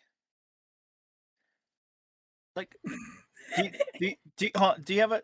I'm Pebbles immediately stumble over his words. Like, I'm just trying to understand. Does like simulate anything, like a feeling, or No. oh, sips his coffee awkwardly. like puts it against a fire. Does it taste like anything? Okay. I know, it just made me laugh. Yeah. And it's around this time. Oh, sorry, you first. Oh, I was like, because it could simulate something, cat. That's what I'm saying. Yeah, like I got what you meant. It was just funny that you chose Yeah. taste at first. Yeah. And Pebble immediately just like stumbles over it, realizing how much of a fucking stupid question he just asked. Pebble's so cute. I love him. It's Yeah. amazing. But then I'm it actually is kind of confused why I would not have binary as a language because I guess I just didn't see that as an option, so I didn't know that was a thing I could do. It is not a standard option as you are not a robot. So, because there are actually two robotic races. One is android, and one is actually more of like your standard, still humanoid, but more like utilitarian and robotic in look. So basically, you've got Sunny, and then you've got like your, C3POs and sort of more standard robot looking Right. type people. But yeah, while this is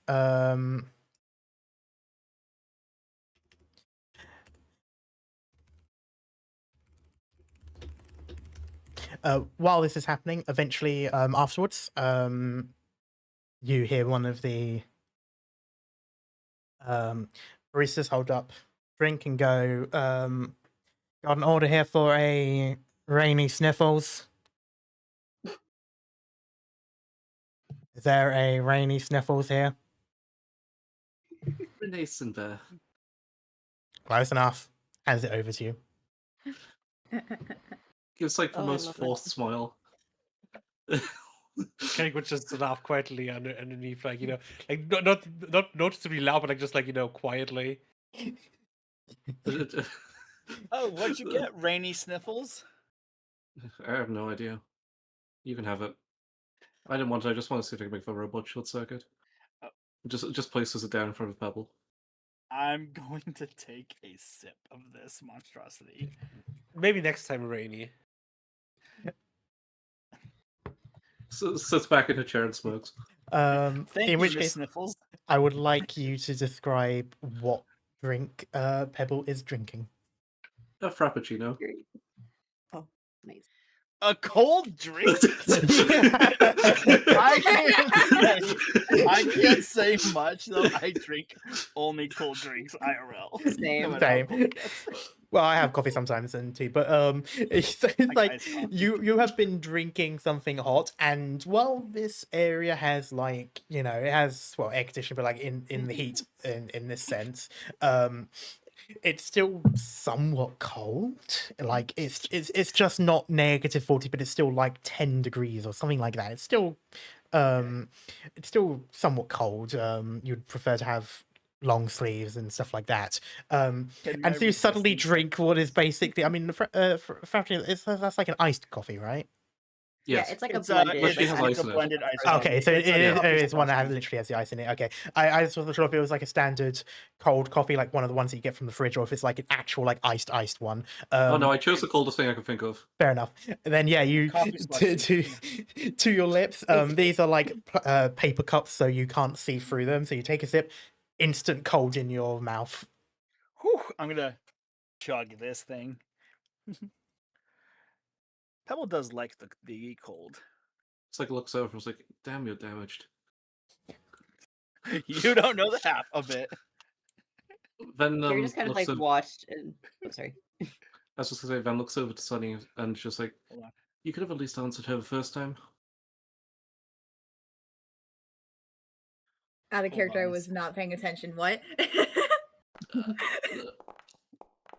Oh. If I was on side, holy shit. Kira was just like watching. I was like, oh, what kind of drink was that? A frappuccino. I wanted to make one of you suffer. Oh. But like turns attention back to Sunny. The waitress, you could have answered her the first time.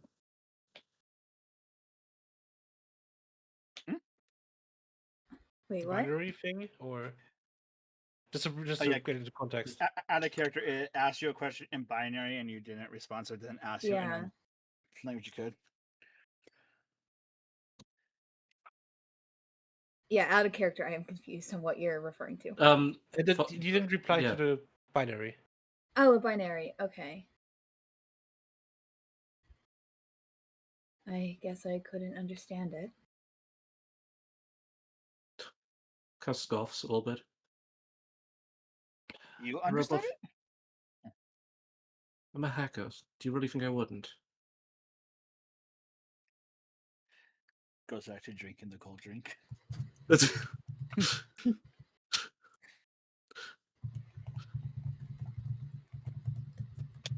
That's furiously typing from Sunny.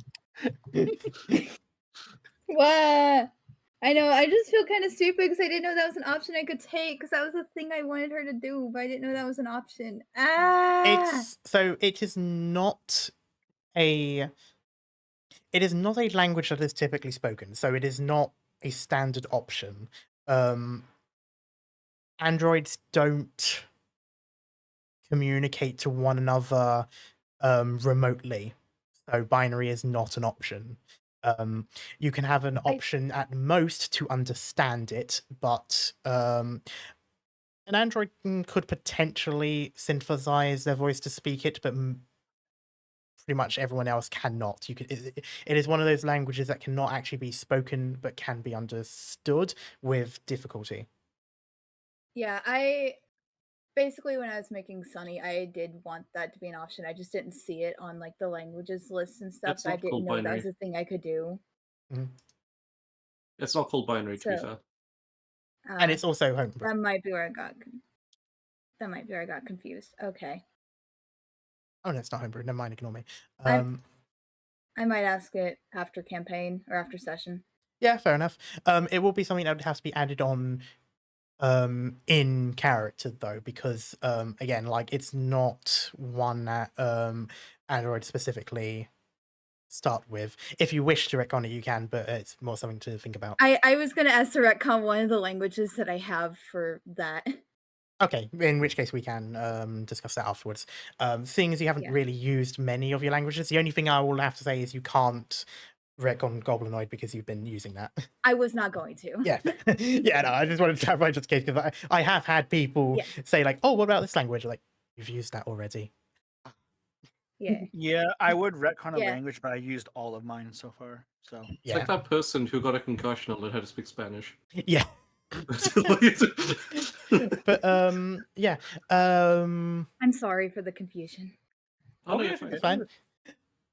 With that though, you can Fox bring is just bullying you. Sorry. Who isn't she bullying? You, for now. Good. Keep it that way. you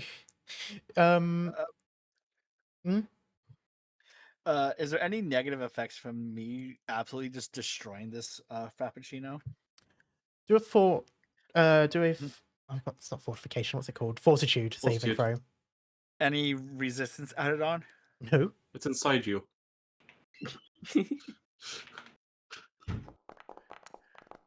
Oh. Yes. Oh.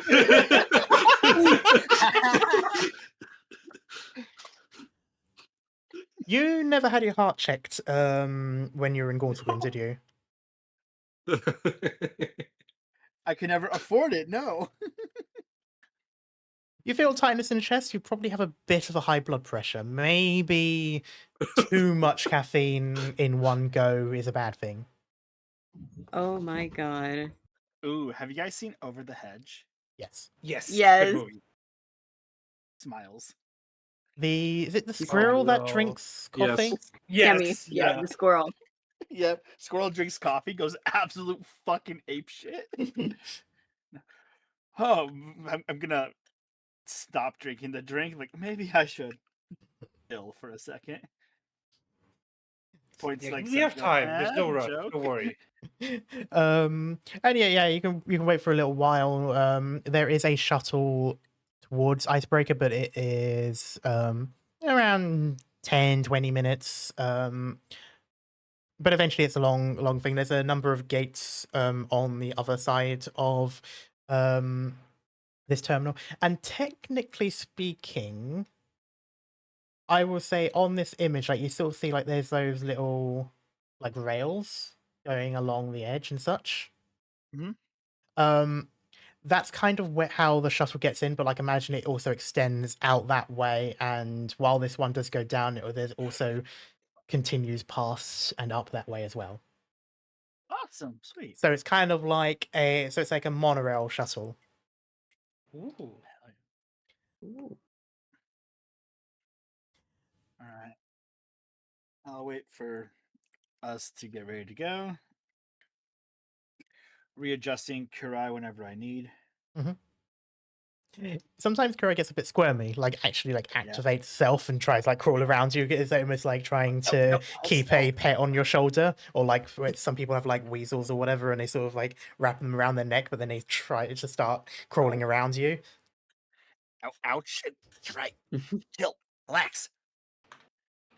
Every now and then, Kiro kind of like stretch his wings, kind of like flutter them a little, because he's not used to having a jacket on, so he's like, oh, this is weird. Yeah.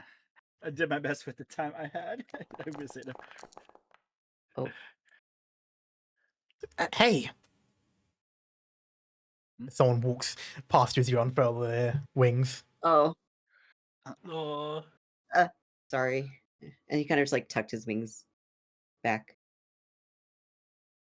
Bertha just sort of like gives a bit of a scoff, but like not like an aggressive one, more of just amused, like oh, that happened. Not every day something like that happens, and just all. You did want to hit some of your wings, so yeah.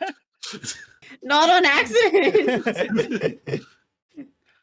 But yeah, eventually though, yeah, you get the sort of like announcement on over the PA that shuttle's arriving soon, so on and so forth. If you wish, you can take this one, or you can wait if there's more that you wish to do here.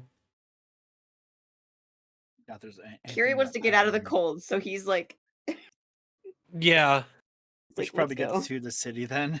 Yeah. And get some clothes. To the city. The shopping episode. The route basically takes you around the mountains and hills until it takes you in through around the back of the city, and will take you to a a terminal that is sort of on the edge of the city facing the frozen sheet of ice. I'll briefly go back to the main map just to show you. So when you see like the white around, that isn't solid land, that is more snow. And So then like snow on top of ice. yeah, and then the ice is just areas where the snow isn't able to fully settle, and that sort of just leaves more of like flat and decent amounts of ice. There is some land underneath where the snow is, and that's sort of what's able to catch it and keep it building, but not much. The parts that are actually solid stone and rock land is where you see the hills and mountains. Yeah. So that's just a bit of context for that. I'm gonna look over to Sunny. Hey, do you want to build a snowman?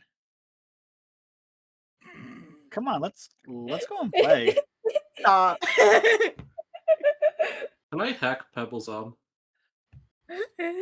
Without not with consent, you. But we eventually the shuttle does take you to the city, and for context, the terminal is sort of like here.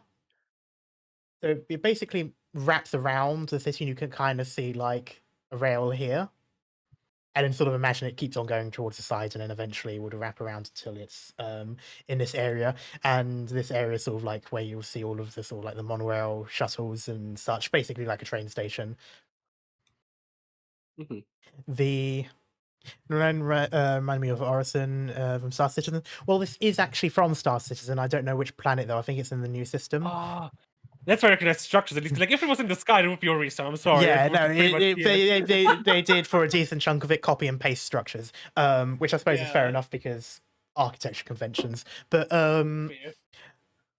you can see that most of the city is either built onto the main sheet of ice where it's the flattest, or is then built into the parts that is actually ground and is not in fear of snow potentially like collapsing in on itself and kind of having like almost like sinkholes and such, except with snow instead of loose dirt. But so they've built those onto the hills instead, and then the rest of it lines the ice sheet. Would it be safe to assume there's like foundations to buildings, like legs going into the ground? Yes and no. The foundations mostly go into rock for the ones that are on the mountain, with some pillars and such that build it. On the ice though, the ice is so thick that it is basically ground. Okay. It is a very deep sheet of ice. There is an entire ocean that spans this moon. It is one ocean. The land masses that do exist that sort of just about pop up over the ice, they don't break it up enough that you can have multiple oceans. It is a singular planetary or moon spanning ocean, but it is deep below the ice. Honestly, this is a lot like Europa in that sense. Ooh. I don't know what that is, but I'll take your word for it. Fair enough. Even okay. Isn't that the moon of Jupiter? Yeah, it is one of the moons of Jupiter, yes, and it is completely covered in ice with a sea underneath it. Yeah, so the ice is so thick that the foundation can be built into it, and there is never going to be a risk of this ice thawing out, even if on the few times, like here, for example, you can see a star. I can't on the camera, but for those you can see a star. On the few times that the gas giant sort of moves away to give way for it, you get a little bit of light, but that star is so far away that A, it doesn't have enough light coming through to make the sky blue, and B, it is not heating up much. Like, yeah, it is kind of like again the jovial moons and stuff like that in our own solar system, where even when the light hits it and you have light, it is not it's still like frozen wastes out there. There's a number of tower lights to sort of indicate where structures and such is, because for ships moving around, even though ships don't necessarily land on this city, as you have Anchorage spaceport further away, things still fly around, and you'll fly past this city in order to get to Anchorage. So they have all of these things, including a couple of floating platforms to have it further up. Okay.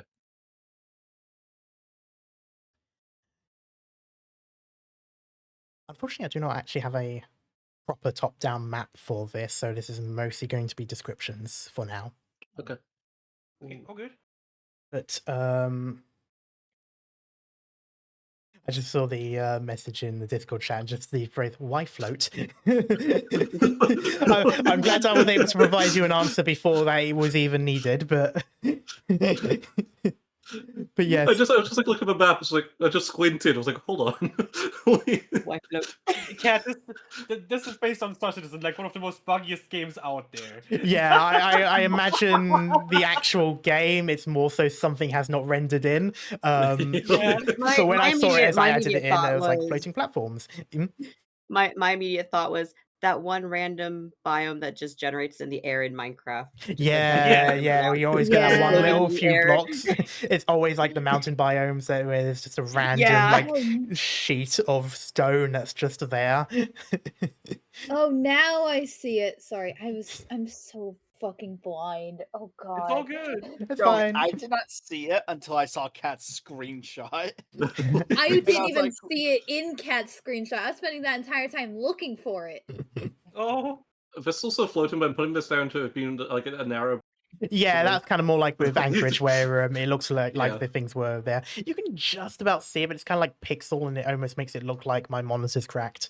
yeah, you can see like a little trail below, like the original Yeah. trail. Like That's why I didn't question that one. I just, but I was like, That one has less to justify. But in terms of the city itself, the real city, yeah. there's a number of like high and mid rises and such. You can kind of see like these more squarish platforms around. These are sort of like apartment complexes, and then these buildings here are sort of like your more like mid rise, so mix of shop and apartments and such. The main structure here is sort of a mix of, it's a corporate area. Above table, it's kind of like your Canary Wharf or Wall Street and stuff like that. So it's business orientated. This is sort of like where most of the corporate HQs are, and it's also a larger shopping complex. And right in the middle here, this main building is the government sector. The main police building is here, and of course the actual government buildings and all that, where the people in charge of this moon reside. Reminder, shop for winter clothing. thanks, honey. Thank you, Siri. I love her. There's something I want to do, but I have no idea how to do it. You can only ask. Okay. Well, one of the things we learned is that some of the money was sent here. Yes. How would I begin looking into that?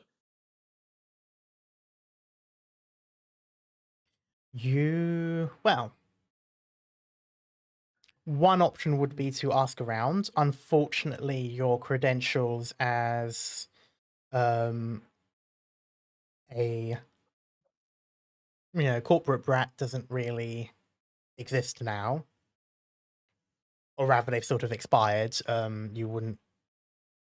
It's still there, but you would know that using them is a risk. So it's sort of like a Yes. use at your own peril kind of thing. Yes. Besides that, you do also have your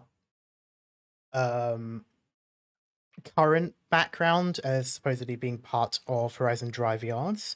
This is a Marixer aligned company. This is a Marixer aligned state.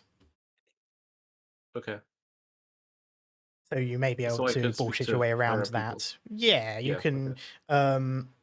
You can try to use that. You may not necessarily know what sort of questions you would be able to ask. Like, you can ask some things, you may not get a response if they deem that it's not something someone in your position needs to know or has any reason to know. I'm just going to go base a guess on what the previous places have been like, where there's been a money trail link. Is there any kind of conflict here? I mean, Rixer in general is at war still, and while you don't see it here in this city, occasionally, like when you pass like shops and stuff like that, you see like the TV screens and the windows and stuff. I'm not sure if any city have ever actually done that, but I've always seen it on TV. And you get like the news reports and things. You do see mentions of merchant caravans going missing, mining operations being halted, sabotage stuff going on, raids, Marixa forces pushing back against a raid thing. Basically, things that are dotted around the planet. A lot of it happening within those no-fly zones that you saw, so that makes sense. So if you were to fly in those areas, you were flying into sort of like conflict zones, and therefore, yeah, you have the risk of getting shot down because if someone sees something flying and thinks, I don't recognize that. That's not an ally. Shoot it. You sort of see stuff that fits into that. So while it's not a mass scale invasion like Acalata, It's likely there's Gidderon. there is Gidderon here. They're like, it isn't just a Yeah. case of it being likely. These reports outright confirm that there are cells that are working here, pushing and such. It is not a full-on invasion because it's difficult to send fleets that far out with transports that are squishy, but they've basically sort of done it bit by bit. They're trying to destabilize this star tactics. sector, pretty much. Okay, I have some kind of idea. And what was the title that I'd been given? Weapon contractor, was it? Yeah, weapons contractor. Okay. Fox will start like kind of looking around. Potentially for someone she could speak to. Okay. But yeah, I can wait for the others if that's easier. If they want to do anything. Let's just close shopping if that's an option, since we're here now. Yeah, of course. Because Bebel has no clue why we're really here, what we're trying to find. Only just money trail. Carrie's just gonna go with them then to go find some clothes. Yeah. Sunny's gonna tag along with them. Aw. Okay. Nice. Get Fox away or Renee away. Be like, yeah, call us if you figure your shit out. So why are we here? I don't know. Like Fox everyone other than Fox. We're tagging along with Fox. Carrie's just the pilot. He kind of has to be there. I don't know what she's planning. We're just here. This is the time where we dip and leave. Oh my god. Honestly, we could. She wouldn't know. This is the part where he kills us. I would rather not piss off Fox. Let's just stay close. She's a bitch, but she's a good fighter. That's really the only redeeming quality, yeah. Oh my god. In the meantime, I'd bad for like to get that right now. some warmer clothes. Is Fox within range while Calric's saying that? I mean, you would not say that out loud if Fox was nearby. Yeah, You would not say it that. coward. No, he just doesn't want to talk to her more than he has to if she replies to that. He just doesn't want to talk. Unfortunately for you, Fox, Kelric is too craven to say that out loud while you were still around. So at this point, you've already gone off to do your own thing. Immediately gets out of Fox's earshot. Entire party starts shit talking. We all have that one manager. Oh yeah. But yeah. we all have our issues. Yeah. Fox's is just different from ours. You can do shopping, and I'll stick with the main party first. Then, if that's all right with you, Fox. Yeah, I'll be right back very quickly then. Okay. In which case, I mean, these shops are all like labeled. You got high streets and all that sort of stuff, so that's fine. That said, I would still like you all to make a perception check first, and we'll come back to that afterwards. Can we see clothes? Like I said, clothes shops and all that you can all see. Yeah, Sunny's not looking for anything for herself. She's just looking for stuff. Oh, same roll. Yeah, Kiri's just trying to see if he can find like a shop that carries wing-friendly clothes. After you getting racially profiled on this planet, I don't know if they will. I'm gonna write a big complaint to I'm gonna write a letter. Dear Mr. Person Man, I am a white woman in America. If you know that reference, you're old. I don't, sadly. It sounds familiar. It's from White Chicks. Yep, I knew it. Old. So I'm younger than you. Oh, the voice! You managed to voice crack younger. That's impressive. Yeah. It is difficult to voice crack a low tone word. My voice is still cracking. Give me a break. That means you're so young, Alexa. I'm not. What the fuck? It's fine. We were all in middle school. We all went through this. Okay. I love you, Keith. Oh my god. I love you too. How's your 13th year of middle school going? I'm out here going through a second fucking puberty and I'm getting bullied. This is so sad. Welcome back Bullied to, with love. to middle school. It's amazing how like none of us have experienced this in like at least a decade, if not more. And meanwhile, the moment something that is remotely similar to that happens again, we instantly lock back in, making fun of Key for voice cracking. Oh, okay. Help. Usual. Usual. But what the fuck? Case in point. Yeah. I'm just not gonna talk anymore, SMH. His voice is all off key. Love your voice, what the fuck? It is an amazing voice, to be fair, but still, it is. It's just cute. What the fuck? Yeah. With I mean, the roles are unrelated to the clothes shopping. As I said, you could see all the clothes around. Firstly, the normal clothes. This is a cold planet. All of the clothes are snow related. Like you have like the coats, the boots with the fur in lines. Yep. Yeah, literally. Yeah, you know, like the whole snow. club look at you. Shut up. The snow boots. The whole club looking at her. Guys. Sorry. Oh, this has been like 2 hours, and I feel like a third of the 2 hours has just been conversations that go awry. We're all very ADHD today. Today, yeah, in particular. Yeah. There's definitely something in the air. Yeah, so you got like, yeah, snow boots, the thick jackets, and you also got things like the undergarments, so like the leggings and shirts and stuff like that, as in like the ones that are worn underneath normal clothes. I will say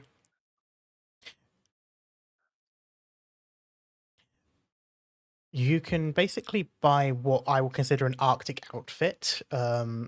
This is Pebble Kelric. Sonny also, you don't have to worry about it too much, but you do get the impression that, yeah, like joints will be seizing and stuff like that after a while. You can last longer than most people, but it is still cold and your joints are still mechanic in some form. Right. So, me and Kelric have a little bit more longer time in the cold, and that Sunny has longer than most of us. this is by default. So this is without the clothing. Okay. But so by default, yeah, you're cold at the moment. You're wearing the clothes that you have got on your back, and this is like inching on -40 Celsius plus Fahrenheit, because of wind chill. It is cold to the point that you are aching, because you have like exposed skin and all of that. Sonny doesn't feel anything like that, but she knows she will have maintenance issues going on. However, warmer clothing will stop these issues for all of you, for decent stretches of time. I will say a Arctic outfit, so not a winter outfit, an Arctic outfit, because this is for much colder, will probably cost you in total 100 credits for an outfit. So that's 100 each. All right. You can just take it off the ship bag as well, technically, if you wanted to. You do have your company bank account if you need to. Let's do that. Yeah. I mean, it's for the company anyways, technically, so I mean... Fox also spent money without asking us, so you know what, we can do the same thing. I just want to ask you, like, how the thermoskin holds up in this area. Just because I read its description is the sleek design also holds up well in the water when exploring frigid Arctic seas or taking an unexpected spill off an iceberg. I know I don't have thermoskin 2. You don't have thermoskin 2. I will say you'll still need an outfit. You won't need the inner, like the thermal sort of leggings and shirts and that. You won't need the thermal undergarments because of this. And you can sort of get away with a lighter jacket and such. The sort of stuff they would wear indoors. I want to just check. Sorry. No. Sorry. Okay. Sorry. Or DM me, Kat. For you, Pebble, it will be 65 credits instead of 100. So you've docked a few things that you don't need, but you still need other stuff. I do need a new jacket. Yeah. For the rest of you, though, it is 100. Okay. So that'd be no, Kiri's a shopping, so it's 250 basically with Pebble's half thing. Yeah, Kiri hasn't been included yet. No. I'm gonna pay for it with my own credits. I'm gonna use the company bank account. What about you, Sunny? What are you doing? I don't know. Whatever y'all tell her. I guess Pebble will tell her. You should pick out some warm clothes that you think will look good on you. She doesn't know it looks good.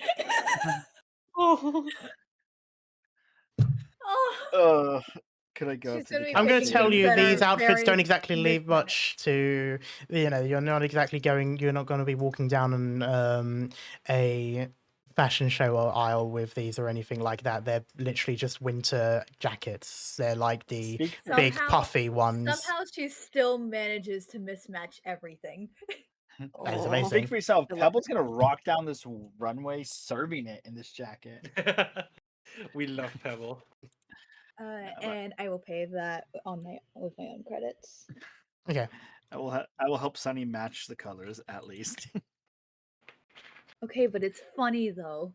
Okay. It is. I will not help Sunny match the colors then. We're gonna have Sunny's first Aaron series airing. All right. Kiri. Yes. With a 23, while you've sort of given up with these normal shops and stuff, you realize down one of the side streets there is a shop that seems to sell clothes. At least it doesn't seem to be a dedicated clothes shop, but it does seem to be selling clothes. But it's empty. No one seems to go in or out of it, and people sort of walk around it. They avoid, like, they always go on the other side of the road and things like that. Oh. As Pebble throws a grenade into the street and gets arrested by the police. I was just trying to read the information. Everyone dies. Everyone dies. Yeah, Kiri. He's gonna kind of just like start walking towards it to kind of just like see what they have then. What you see is a store that is primarily dedicated to isomers.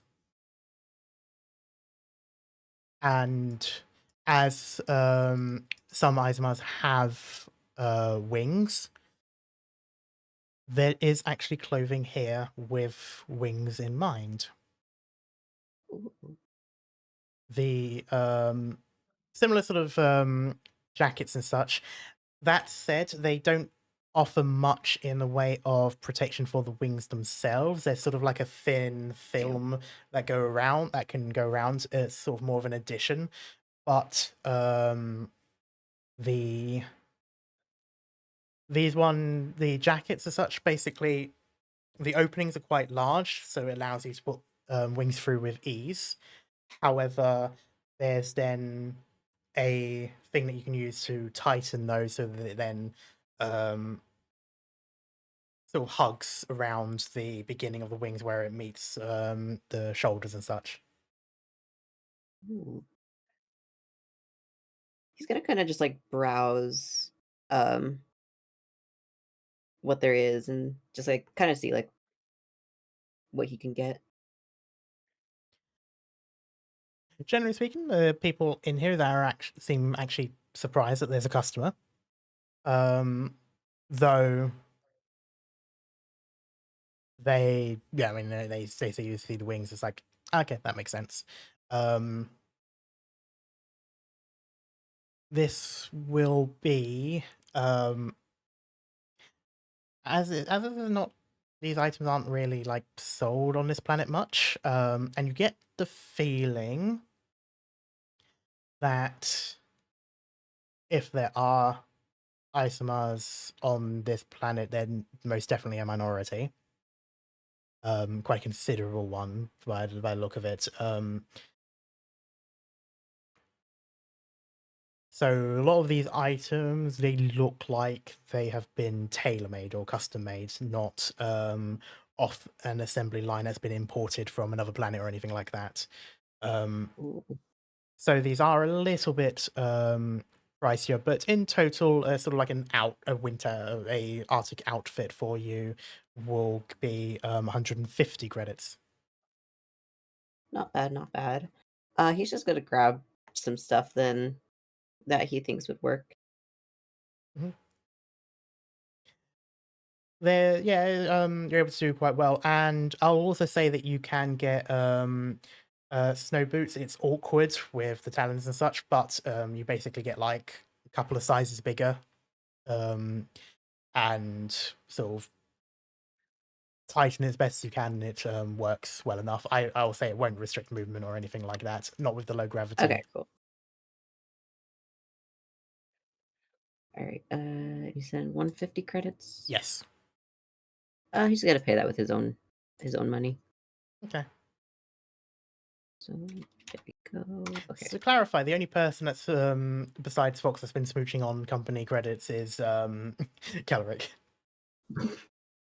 I mean, hey, he's been fighting around in like space. You know, he deserves a little bit. I did buy some like potions and stuff on company credits. Yeah. But like and like a weapon, but like anything that's like this stuff, it's gonna be maybe Pebble's pocket. He's broke again though. He's Is it gonna just after. Oh, sorry. oh, After buying everything, he's gonna like regroup with the others and then hand Pebble's jacket back to him. Thanks for letting me borrow this. oh, no problem. Just gonna zip up the back zipper parts. Take off Kurai finally and put it on. Like, I feel like me again. I'm not cold. I just feel exposed without it. No, that's fair. He kind of chuckled a little bit. He's like, "Yeah, I feel the same way sometimes." Oh, the outfit looks good. Got He something to does, yeah. accommodate the wings too. Yeah, it was a rare find to find a shop that actually accommodates wings, and it fits pretty Yeah. secure as well. So, and at least now my wings aren't freezing. Yeah. Points over to Sunny. Like, we got a mixed match outfit over here. Kind of adorable. Sunny is standing there. It's not phasing her. It's normal. Imagine like the hood is closed yellow completely, so it's like mouth is hidden. And it's just like Kenny kind of. Yeah. Yeah. Just the yellow rain boots, like purple, like pants, a neon blue Somehow in jacket. like a store with like a lot of the same items, I somehow managed to find the most extreme colored ones. Oh. You look like a toddler at their first day. Yeah. Oh wait. Oh, I sent that gift to the wrong chat. Hold on. I'll send it here now. Just Oh, I love this android Yeah. so much. We love Sonny. Is there anything else you want to do in this moment? as far as I can think of, no, not for Kiri. Same. Should we check I in don't with have anything here. Fox on the comms? We can enjoy a little bit more of Outer for now. I'm just kidding. I'm far away. I might just Yeah, we can check send if a she's made any message progress. to Fox, like, we got some equipment for us and wander around the area until I get a response back from him, Fox. All right. Basically, the moment you send that sort of message, that will be the pause there. So that will come later for Fox in terms of timeline. Speaking of, Fox. Hello.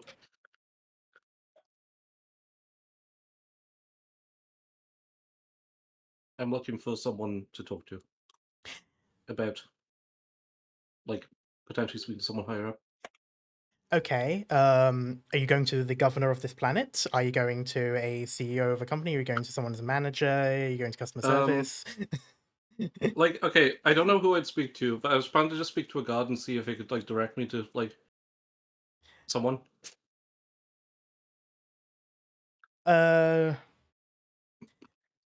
Okay. Where in the city are you going? I think just stop by going around this area Okay. and just look for a guard and just be like, just tell the guard who she is, and then, who would she speak to about the current Gidderon problem, kind of thing.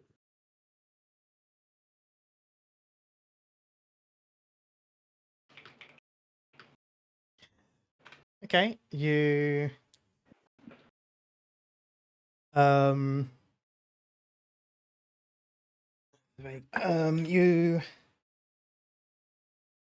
you will come across what on the guards. Fortunately, this is a official guard, so it's not like security detail for this place. This is like actually one of the police that are on patrol.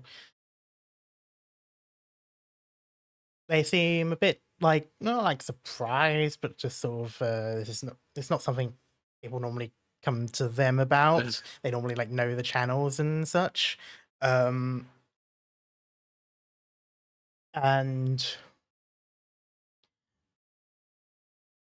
this officer, she just sort of looks you up and down and says, "Okay, what purpose do you have with this current conflict?" Well, we are representatives from Horizon Shipyard or Dockyard. Horizon Drive Yards. Drive Yards. We were sent to assist on Acalata, with a similar problem, and me and my associates are here to do a similar thing. I, of course, can't go into too much detail with you. Some of it is more classified of sorts.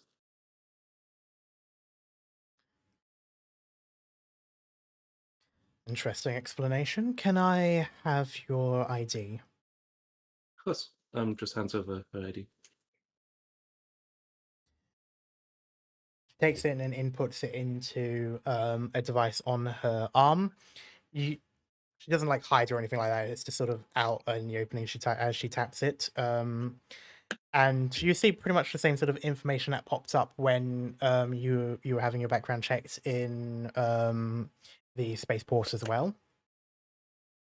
And so she's reading through this, reading the mention of Horizon Drive Yards and just the overall stuff, including your supposed role in this.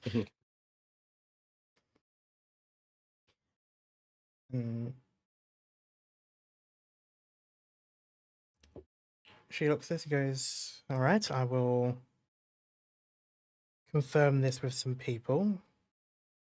Interesting, someone who tests weapons is out in the middle of combat, but I'm not going to question What that." better place to test them?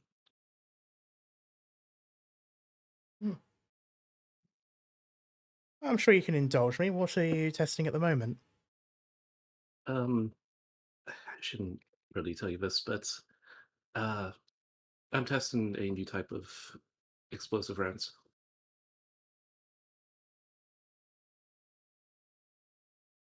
I would like you to roll bluff. It's going to be a relatively low DC. Okay.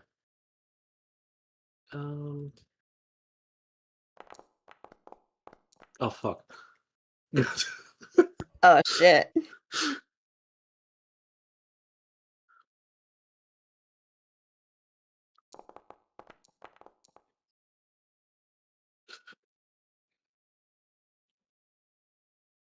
Come on, at a +5. You are really lucky that I'm not rolling auto fails and successes on skill checks, because as a result of 3, half of what you got,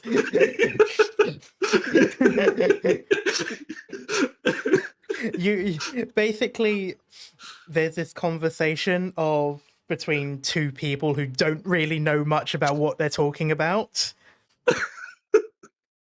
And it somehow works in your favor because you don't really know what you're talking about, but she also doesn't know enough to call you out on it either. It's a low intelligence conversation, but it's equally matched.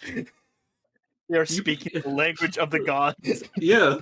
So you're saying something, and it is relatively believable, and that is basically all you can really hope for in this moment. And she sort of nods and goes,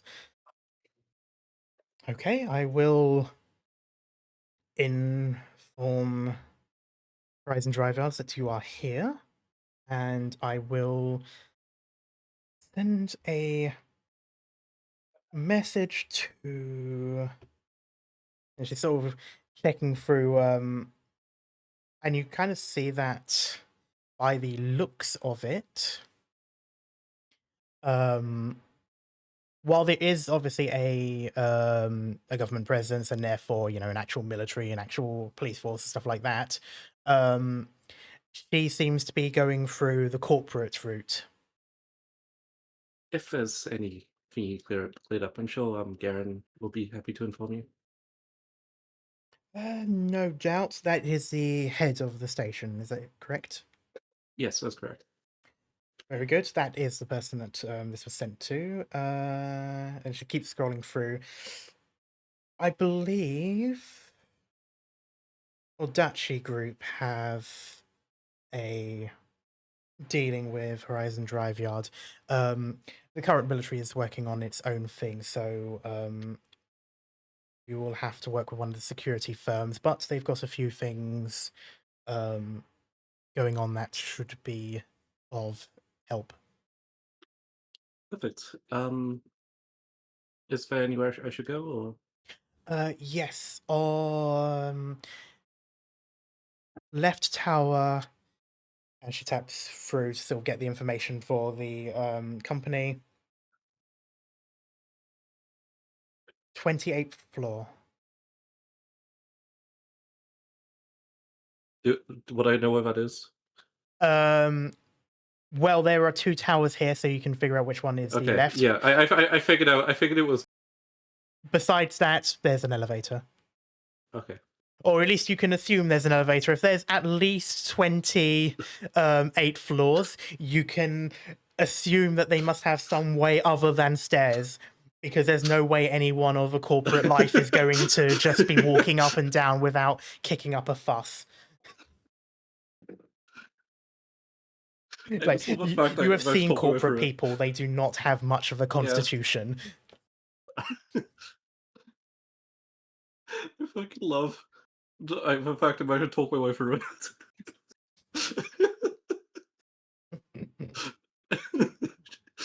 Jesus. I was hoping you didn't have the chat open. Sorry. No, the chat shows on the side of the screen because that's where the roles are visible. I know you said well, you're here to test weapons, but Johnny couldn't think of another way into that kind of position. I mean, no, you gave a good excuse. It's just your bluff was low. Yeah. And it was somewhat fortunate that it was a bluff versus sense motive instead of just a straight check, because she happened to roll low as well. Like I said, low intelligence conversation, but it was equally low intelligence and therefore didn't help. Cal, I lied to a guard that I was here to test a new type of explosive ammunition. I rolled a nat 1 for a total of 6. She rolled a 3 and I succeeded. How? It's not an auto fail with karma. You should know by now how good I am at gaslighting people. I mean, you weren't good. She was just worse at being gaslit. That's what I'm saying. Like, it's a low intelligence conversation. It's just that it was equally low intelligence. Yes. Yeah. But so I'm saying, like, Fox doesn't know what she's talking about, but fortunately, neither does the guard. Yeah. But yeah, I'm here to adjust the catalytic resonator on the left antenna. The guard. Oh yeah, sure. Go ahead, guard. What the fuck does that mean? What the fuck am I saying? It's that kind of thing. Like you like, she doesn't know what you were saying, but you said it with enough confidence in her eyes that it's fine. But I love this. As the rules as written, skill checks don't auto fail or succeed on criticals. It's only attacks that do. But so, which is why if someone has an AC that's higher than your maximum roll, if you get a nat 20, you can still hit it, even though technically you're still rolling underneath its AC. That doesn't happen very often, and when it does, you probably shouldn't be in that fight. But anyway, that's more of a warning for small fries. With don't worry about it. Okay. With that being said, yep, so left tower, 28th floor. And it's one of those offices where the entire floor is dedicated to the company.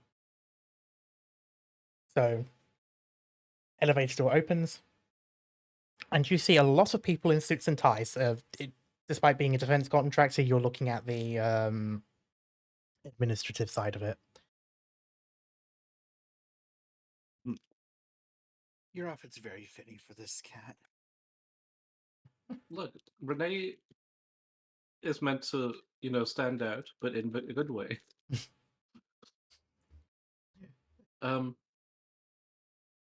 Is there some kind of like desk or like Yeah, there's like a reception? reception desk. Yeah, there's a receptionist. Youngish bloke, probably intern. Just this poor guy. I've gone crooked fuck. Just walks up, kind of like leans forward on the desk a little bit, like, hey there. My name's Renee Sinber. I'm here on behalf of Horizon Dockyards. Yeah, hold on 1 second. Is scrolling through like a clear screen in front of you, so you can see through it to see him. And it also allows you to see the information that he sees as well. And as he's sort of scrolling through, swiping with his finger, eventually it pops up. It just arrives, basically, the information that the guard had sent. And it's just like, oh, right, okay, here we go. Yep, here to participate in Audaci operations. Correct. Okay, I will get you an appointment with our representative here.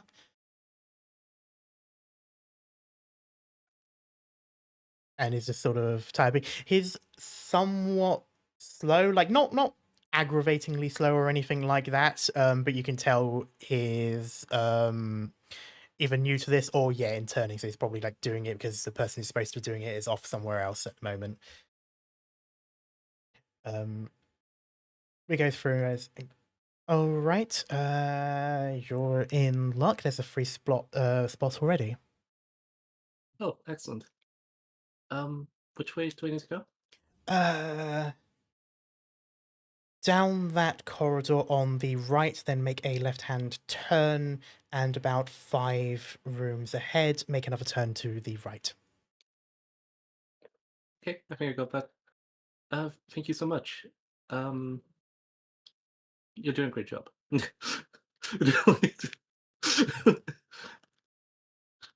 He just sort of shrugs and says, well, hopefully I'll get the job. I wish you the best of luck. And then, just heads over to where he said. Yeah.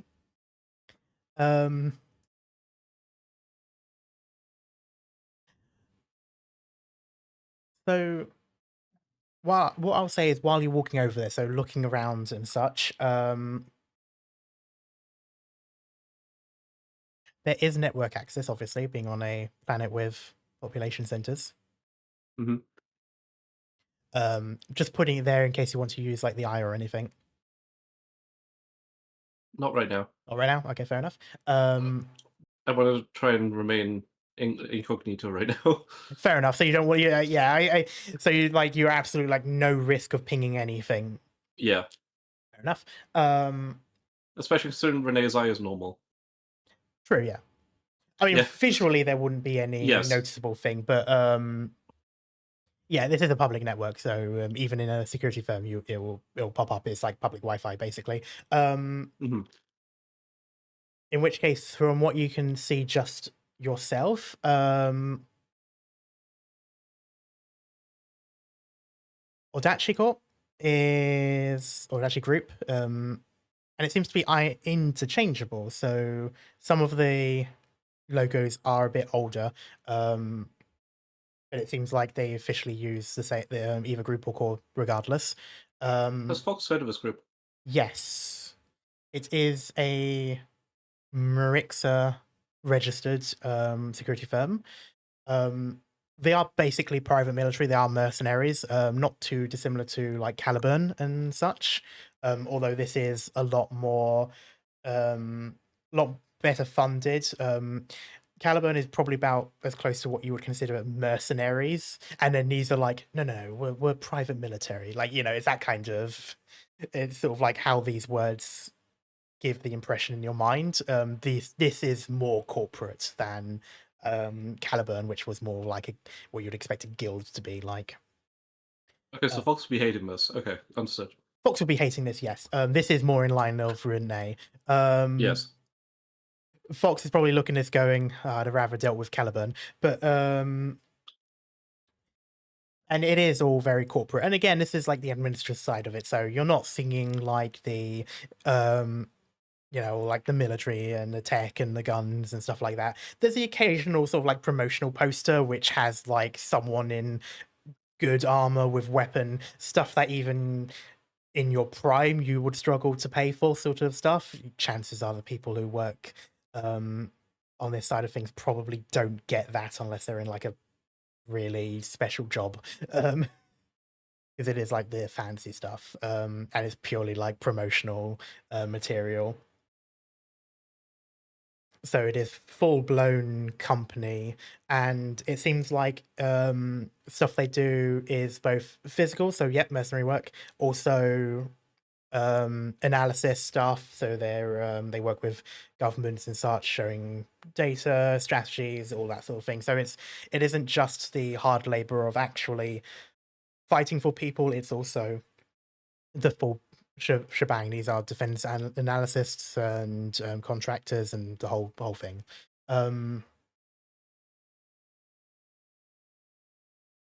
Odachi itself being a type of longsword. Or I suppose Yes. I think it might even count as a great sword.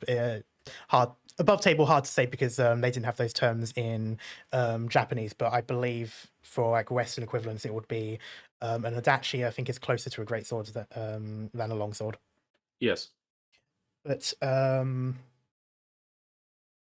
and they do have sort of like a lot of like sword motif in their logo and stuff like that. Like it's very much a slicing through your issues and stuff like that.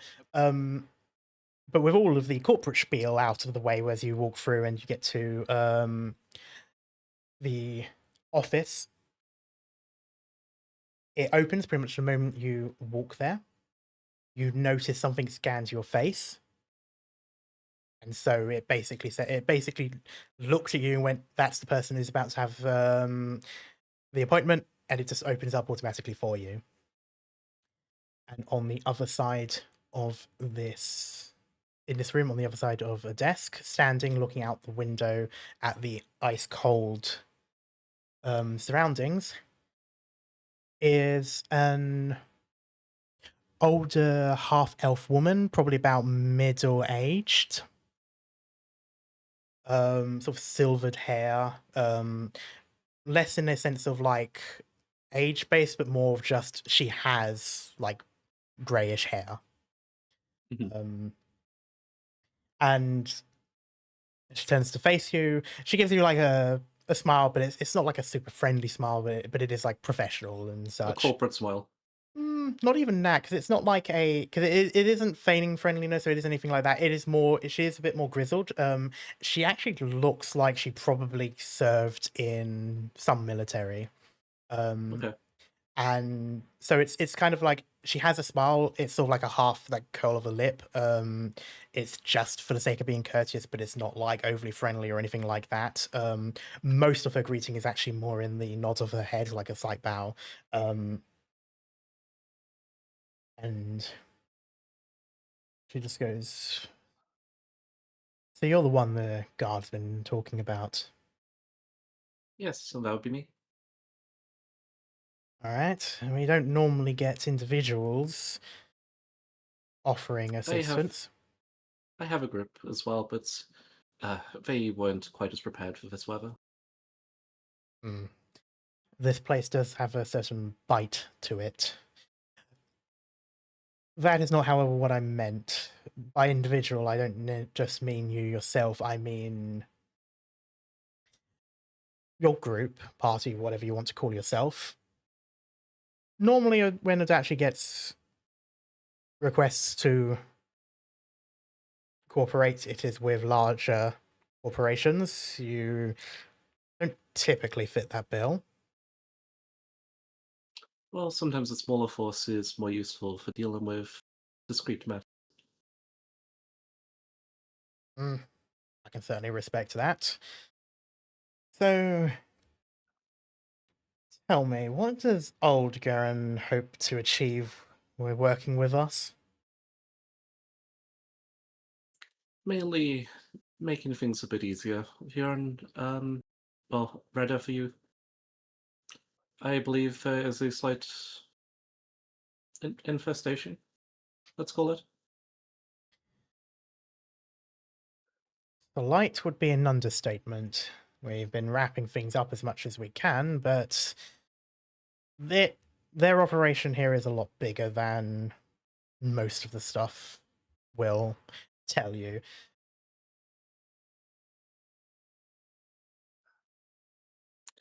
Are you familiar with the events that occurred on Acalata?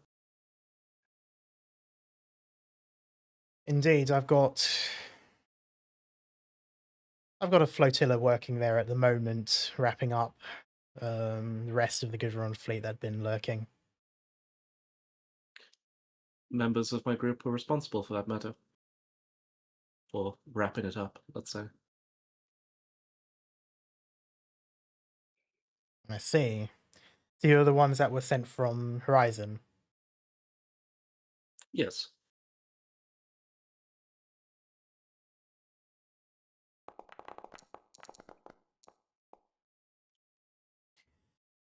She crosses her arms and sort of leans back slightly until her shoulder sort of rests on the window. And she continues to sort of look you up and down, sizing you up. You can tell, like, there's a part of her that it's not so much that she doesn't. It's not that she doesn't believe you, but she doesn't believe you. Like, in the sense of she knows you're telling the truth, but still doesn't quite. She can't picture it herself. Someone like you doing the things that supposedly happened. But she's not going to question it by the looks of it. If anything, she sort of gives like a scoff, like an amused scoff, and says, "All right, well, our land ship is due to return after a short while, so if you can get the rest of your group ready, I will have a couple of things planned out for you."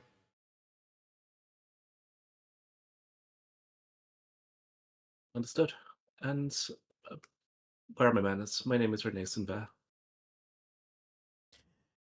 She sort of like stands up straight, no longer leaning against the window, and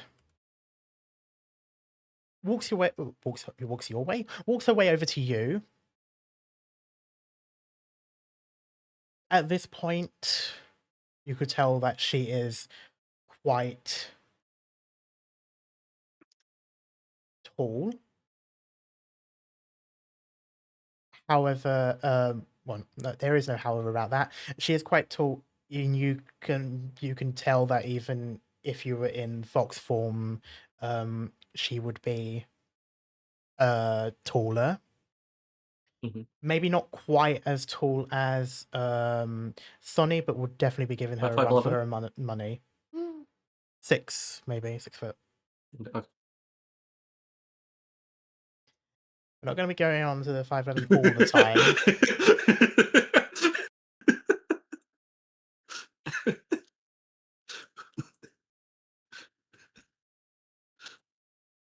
Oh, damn it. Remember, there is such a thing as too much of a joke. I know. Anyway, I need to grab these informations.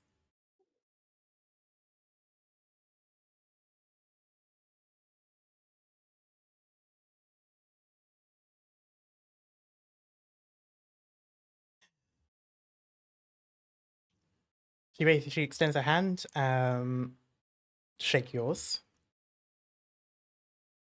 and it is quite a firm grip, somewhat callous. This is definitely someone who has held a rifle, done a lot of manual work in the past, and palms have never fully recovered from that. Fox intentionally gives like a lighter handshake Yeah. than she normally would. Yeah. And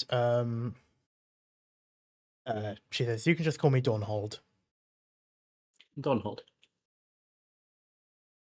Is that correct? Yes. Okay.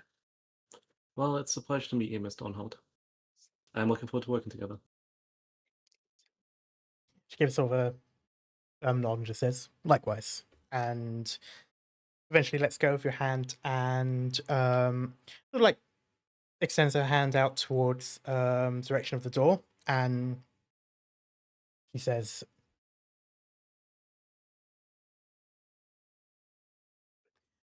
"The oh, 1 second."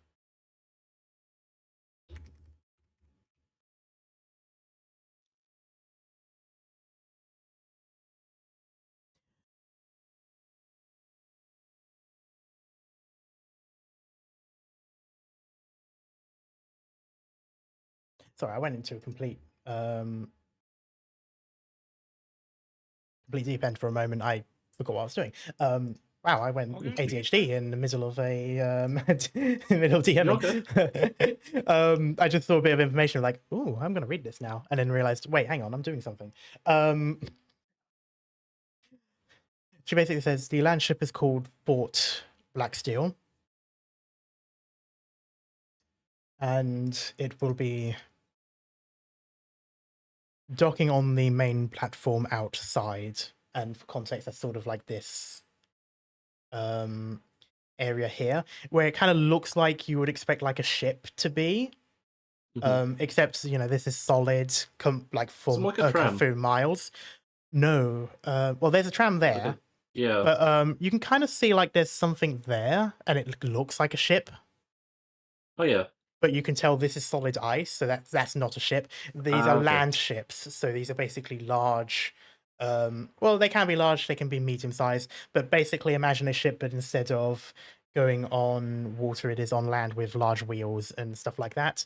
If you've played Arknights, it's like that. If you've watched, I forgot what it's called, that movie based on the books where it's like London is on wheels, it's like that as well. London's on Wheels. Mortal Engines. Mortal Engines, yes, that's right. But it's that sort of thing. And she basically just says, "It'll be arriving in about an hour, so I suggest if you want to make a good impression on the captain, that you make sure everyone is ready in there." May I ask one more thing before I depart? You may. There's a personal, well, not personal, but a trail that I'm looking into on behalf of Horizon Dockyards. I'm larger than that, but yes. We have traced a financial trail from several locations which have recently been attacked by Gidderon, and it seems to have led here also. Have you learned anything of that? Well, that kind of thing is more for local authorities, though that's assuming anyone even knows of that kind of trail. If it's already being investigated, then there's a chance there may be some information. If you can give me some specifics, I could look into it myself. We believe it's a trail funding the war efforts of the Gidderon Empire, more specifically from another nation. So far, we know it has passed through Acalata, Grim, and Ro. I see. We're trying to receive further information from the Pact Alliance, but that is complex, as I'm sure you know. Good luck getting anything from the old farts there. Do you have a company or corporation involved? Our character. Do we? Ichihara. Yeah. Well, that is where it's sort of like bounced around from, so that would probably be like. We believe it would be going through Ichihara Holdings. There's a slight grimace to that because recognizably a Pact Alliance registered company, but she sort of nods and goes, "Very well, I'll look into it, see if there's anything already being investigated, and regardless, I'll give it a check myself. I will say, shares of bounties may be reduced to account for this as an extra payment." Understandable.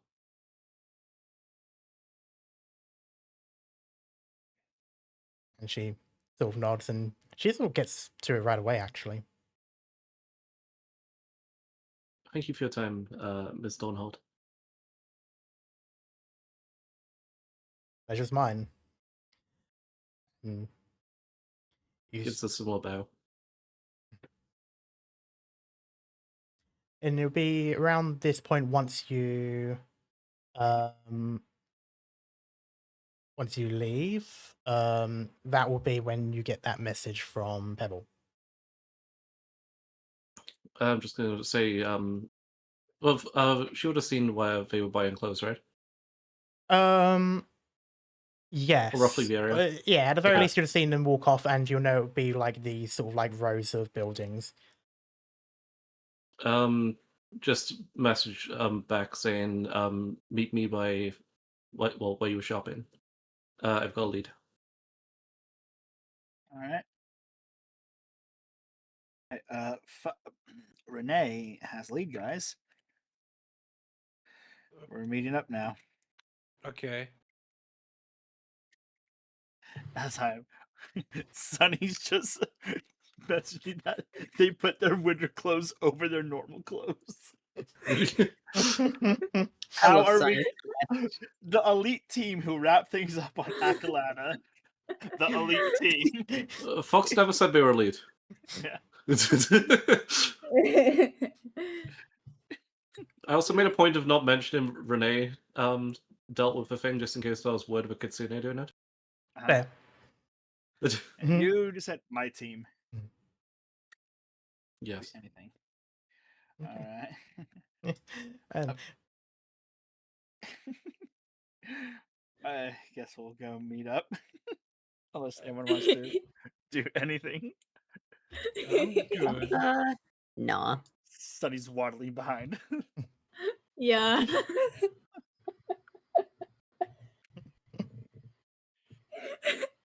We should probably fix that. She's so stupid. The fact I just talked my way into a corporate office is a fucking miracle. Yeah. The fact that you rolled a nat 1 and still passed the check is amazing and beautiful. It is such it's such an accurate moment. Mm-hmm. One of the best things. But yeah, you can absolutely meet up.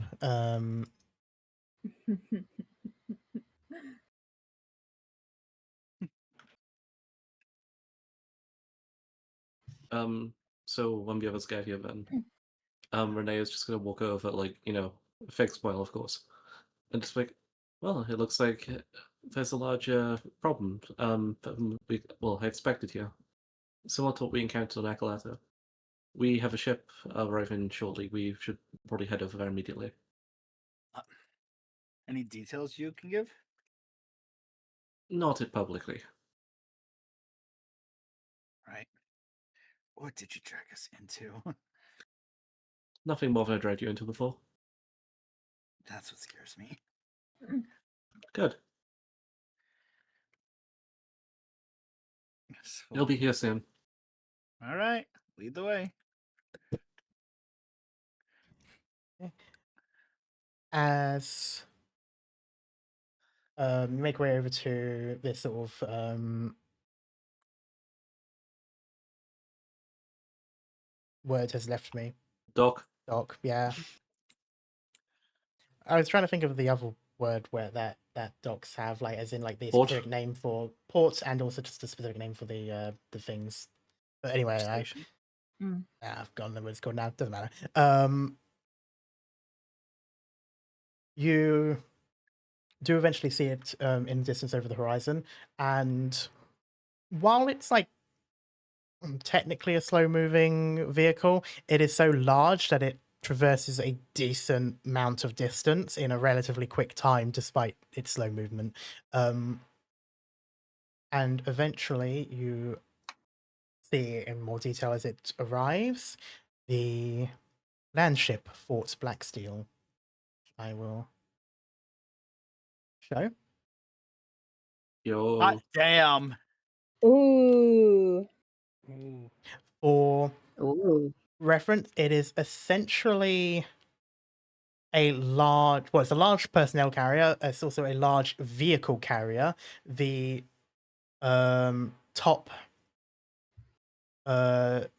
section of it is actually a deck, so vehicles as such can land on top,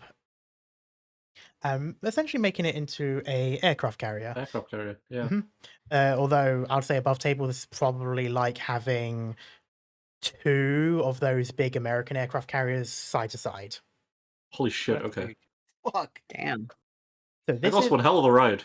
This is a large landship, and it is basically a small town in it of its own right. I'm about to say, like, that would make those treads, one single segment of those, as big as my apartment complex. Yep. Yeah. As it arrives, and the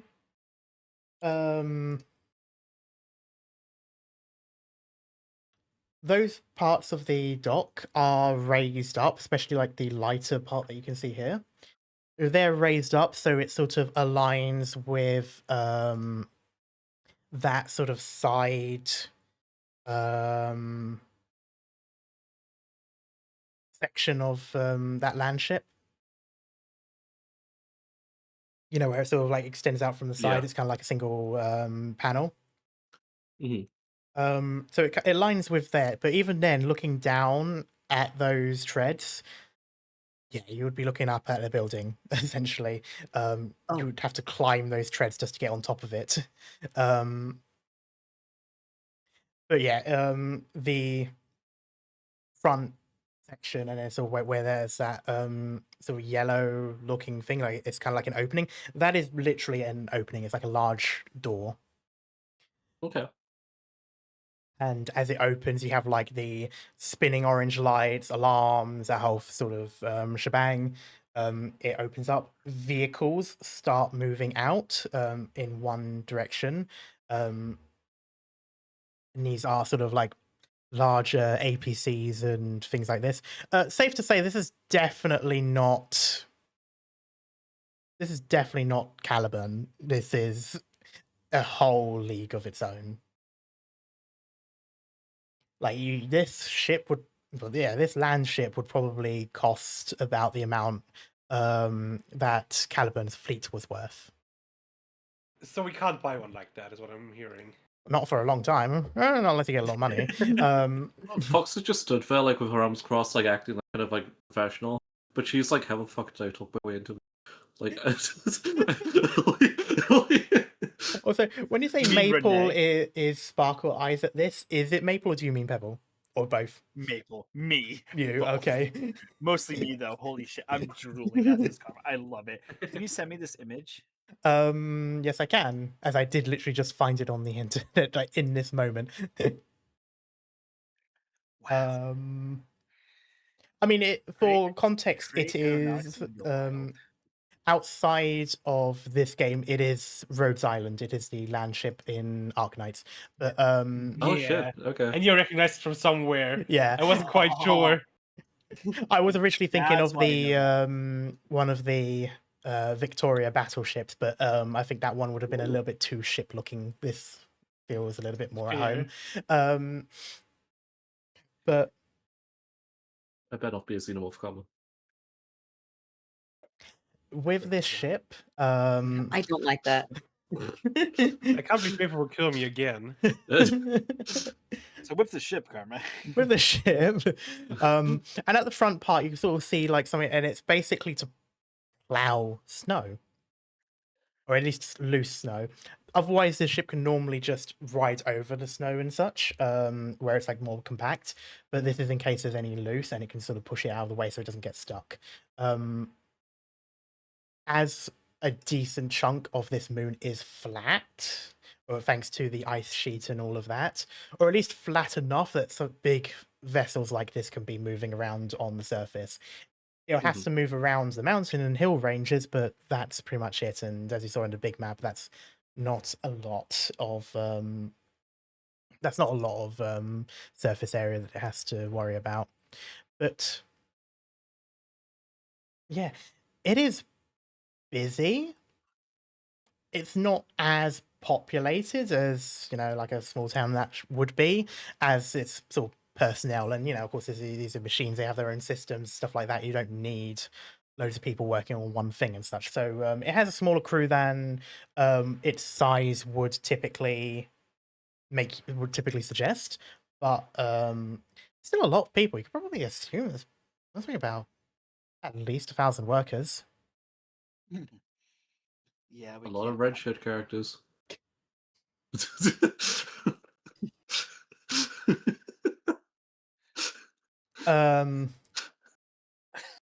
up.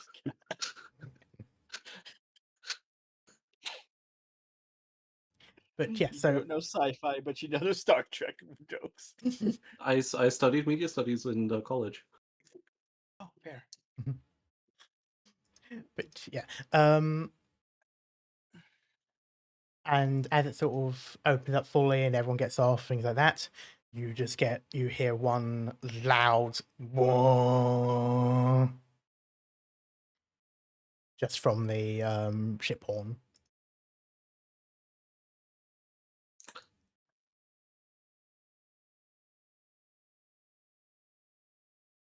But Kiri heard the horn and kind of covered his ears a little because that kind of like startled him just a little bit. It would be very loud. You see, like most of the people working here don't seem to notice it, as if it didn't sound at all. But like you can feel the vibrations in your feet. It's that loud. But entering it's basically a series of corridors. These are quite wide corridors, so it's not as cramped as a ship would normally be. You can tell there's probably about let's have a look. Is there a clothing shop on this ship? You may have to see. The ship does, by the looks of it, it's made to be away for long periods of time.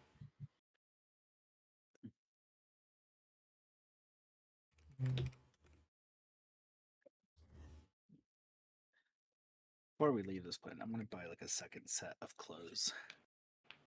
Okay. Something to wear during laundry day. I will say take another 50 for that one.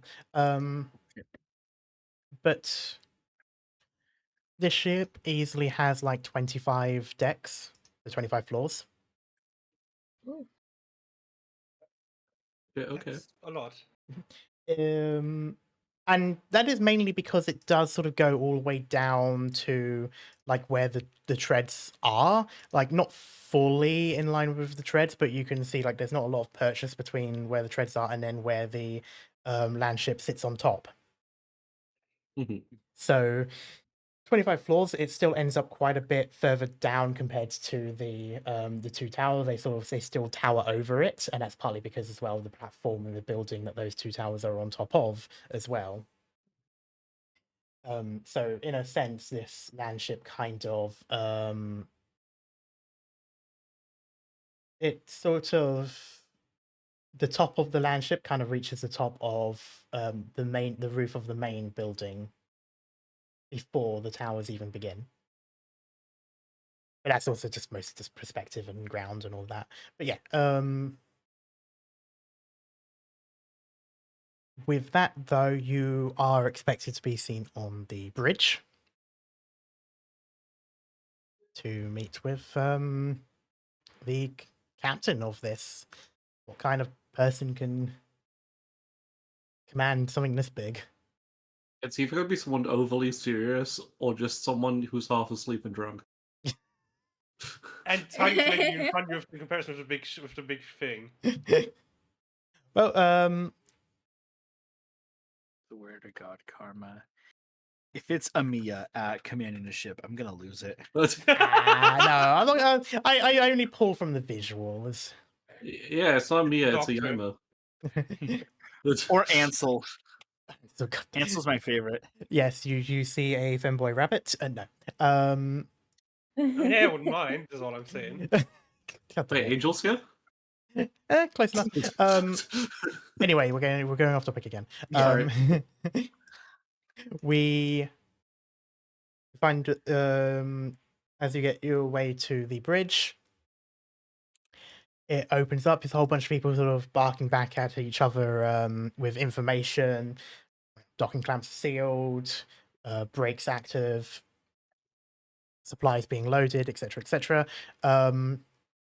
And right in the middle, in basically a captain's chair, you see a gnome. Yeah, Sorry, what? Yes.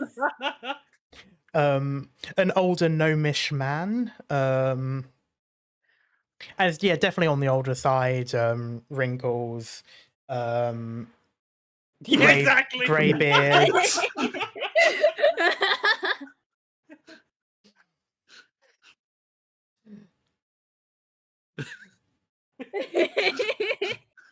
That was way too accurate. I'm sorry. I caught me off guard. I love how you made it sound right as I wrote that in the chat as well. Like we were on a wavelength right there. Damn. Yeah, he's basically just sort of barking out orders to make sure everything's moored up and such. Apparently, by the sounds of it, they've only got about 10 minutes before they go, which is a very quick amount of time to load up supplies, but they must have their ways. Efficient. And he seems like he runs quite a tight ship. And as he turns around to see a lot of you and goes, so you're the fresh blood everyone's been talking about. I suppose that's one word for it. Curie is like looking down at this gnome, trying to not show like too much emotion on his face, but he's definitely visibly confused. Like, oh, I'm just looking around, like admiring the ship, like pretty good. Quite the beauty you have here. Thank you. I've been its captain for the past 20 years. And here's to another 20 more. We'll see about that. I'll be your captain for this expedition. You can call me Captain Cobblemask. And he does have his full name on like sort of like the sort of name tag. They basically part of the uniform. He has a proper sort of ship uniform with it on a name tag that's then velcroed on. And the full name there is Almin Cobblemask. Alright. Yes. I fucking love this guy. So much. Great. Well, Captain Cobblemask, would you be able to tell me what the goal of this mission is? We are here to test some munitions, but Miss Dornhold didn't inform me of the exact goal of this. That will be mostly because she doesn't really have a say in that side of things. Not anymore, at least. She's gone up in the world as much as she hates it. And he sort of gives like a bit of a chuckle. You can tell he has this position because she has moved up. Quite literally as well. I would hate to imagine what would happen if his elevators broke. He did once. Oh. Deep voice, like he remembers that day. So many whining colpos. El's now just taking the mental note of you signed us up for a mission with no details given to you. But he just sort of like he shrugs to you for Renee. Yep. And Renee. Yeah, Renee. And says, so the long-standing mission of this ship is essentially patrol. We move around the ice sheets and deal with matters that are within our airspace. So there isn't a specific mission in mind in that sense. It will prop up as need be. However, you can consider the ultimate goal to be moving the Gidderon threat off this planet, and that means finding supply lines, destroying those, and pushing down any raids when they appear, but also trying to figure out where they are coming from and deal with them so that they don't have a place to plan. So how one-armed is this thing? He slowly turns head to look at Geran. he sort of looks over and he gives a smirk and he says, well, if this was up in space, I would hate to be a captain of a capital ship. I like hearing that. I'm down. I'm down for this. We've got a number of large, high-yield plasma launchers and several rail cannons. We're not actually allowed to use those in atmosphere, but from time to time we can make leeway for large targets, but they don't typically send ships this way, so we're mainly an aerial platform if a orbital invasion were to begin. I wouldn't mind if it happens. I kind of want to see those in action, but fair. It has been a long time since I've used them. I apologize to my crewmate, he's an idiot. But that being said, I'm assuming there's nothing that Gidderon currently possesses on this planet which could rival this? Definitely not, no.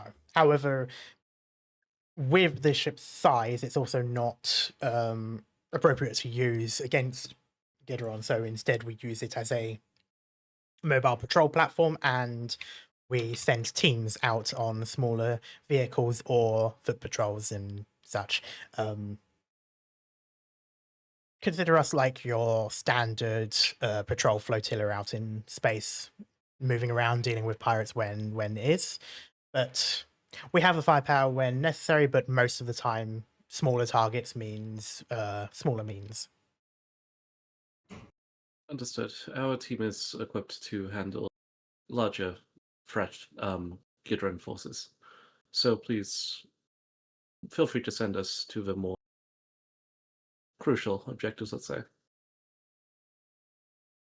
Yeah, well, I certainly like your enthusiasm. Of course, forgive me if I wish to... I wouldn't say test you, but you get what I mean. And just see what you're capable of first with my own eyes. No problem at all. I'm sure we will... Curious... No problem at all. I'm sure we will more than exceed your expectations. Well, at least I will. Carrie was gonna chime in as soon as Renee finished. I won't get in trouble for using my gun if I need to use it, right? They told me I'm not allowed to.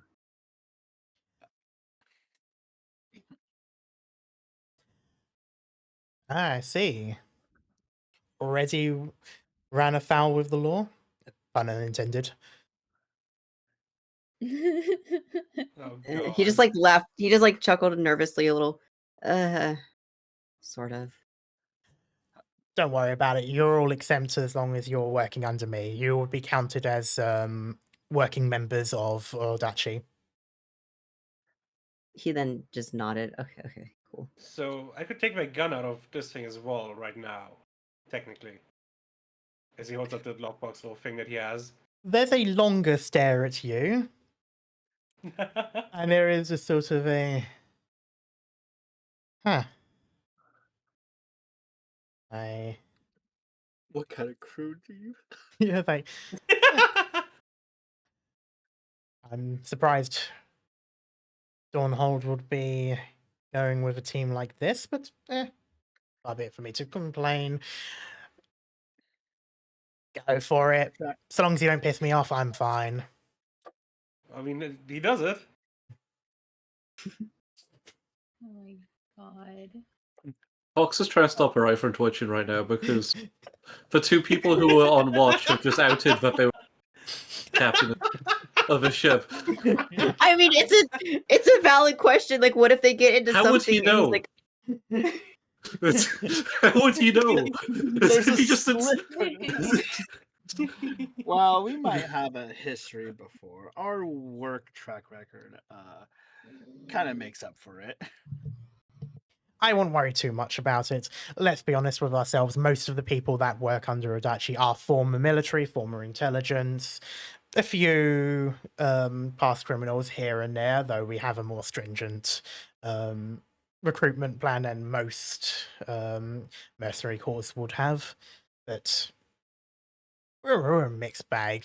I'm not going to question too much if you have to play safe with the law. At the moment, you are under my supervision, and so you'll be following my rules, and those differ from the rest of Marixa, so long as you're not in the cities.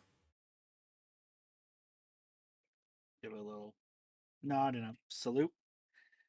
Oh, by your orders, Captain. He sort of cringes as and says, "You don't have to worry about that. You're more like liaisons." Please don't mind my crew. I apologize. They aren't the brightest. They know how to point a weapon and pull the trigger, but beyond that, for this reason, I'm the one doing the talking. Kirk just giggles on the back, like chuckles on the background, and just does not. Yeah. Yes. What? Dice. Continue, Fox. I was just going to ask, what facilities does this vessel possess? Well, we have a number of gyms and other training rooms, a shooting range. We also have a few galleys. You'll be assigned to a specific galley based on where your quarters will be. Quarters, of course. You don't have to worry too much about workstations, as again, you'll be liaisoning. You're essentially more like the Marines I've got on board, so you'll be your work is off this ship more than the people who work on the ship. And in terms of recreation, no, there's a movie theater, there's a few workstations, secure line. You can keep up with what's going on in the galaxy without pinging this place. And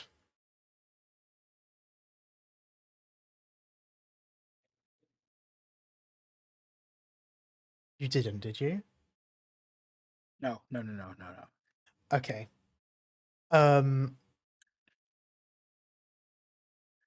You sure you didn't? I was just making a joke. I'm okay. Ignore me. That's fine. I think I was the last one to put it away, and it was in the same place as usual. Okay. Neither of you brought it with you. Okay. Wanted to make sure that's clarified now. If you did sneak it off you, now would be the time to declare it to me above table. No. You have no. Okay. No. Fox generally would have killed one of you. We're not addicted. I don't think the orb could fit in my prison pocket. None of you try not. Yeah, fuck. I can't speak. We got what you meant. Not with that attitude. There we go. Yeah. Anyway.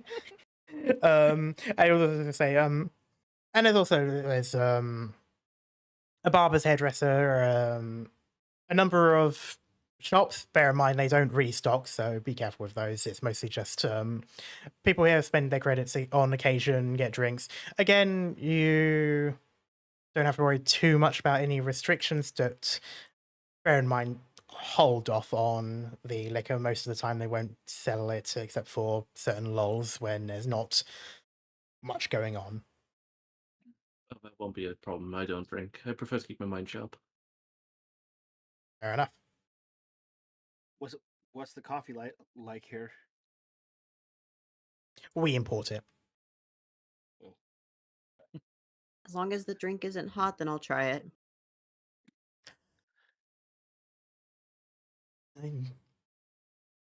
Brave having cold drinks in a place like this, but the ship sometimes gets hot. We have cold drinks as well. We have a number of juices, sodas, water, of course.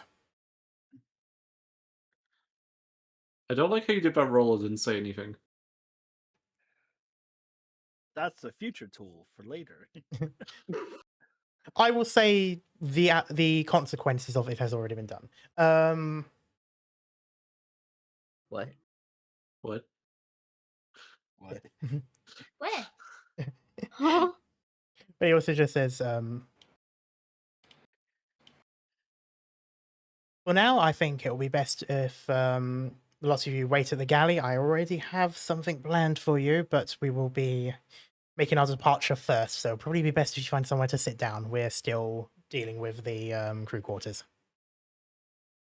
10-4. Understood. Understood. Kiri just nods. Yeah, same. Oh, what kind of motley crew are we? I Couple would like criminals and a everyone to stupid roll robot. a perception check, by the way, as in like once you do start moving Motherfucker. towards the galley and such. Sorry, Kat, were you about to say something to me? I feel like I heard the beginning of a karma.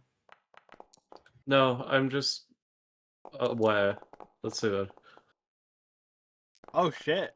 Ooh, Nice, I'm Kelrick. aware. Cool. For what? Oh I shit! can perceive. Oh, I got one too. Hell yeah. Yeah, we both perceive. Woohoo! My stupid robot can't see past the scarf.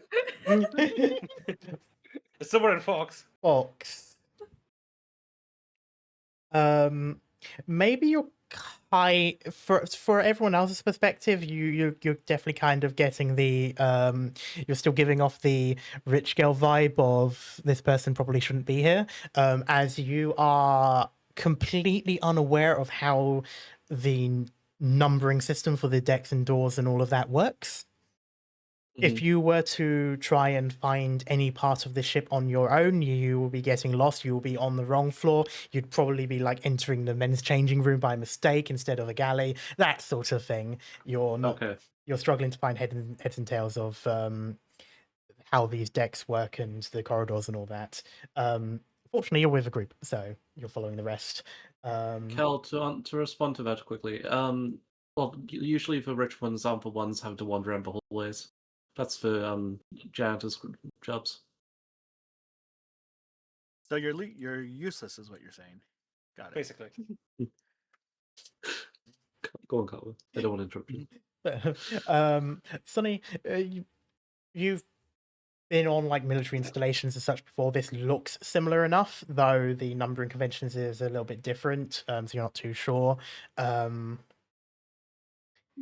you've got this scarf in the way. You're not too sure what the purpose of a scarf is yet. In theory, it's to warm up someone's face and neck. However, you're not. You never really experienced that issue before. Pebble just told me to get one. Yeah. So you've got it I around. love her. You can't really see much above it, but you figure that is a design specification and a part of its role. It's blocking my sensors. It is blocking your sensors, and in this moment, you assume it's by design. I'm gonna I have love to her. fix Sunny's outfit. You manage to move it so that it's no longer blocking one of her eyes, as it is currently like tilted diagonal. We'll get you Alex, sorted no when we one get to your room. commented on this. She just radiates the energy of aw. But in the meantime, Pebble,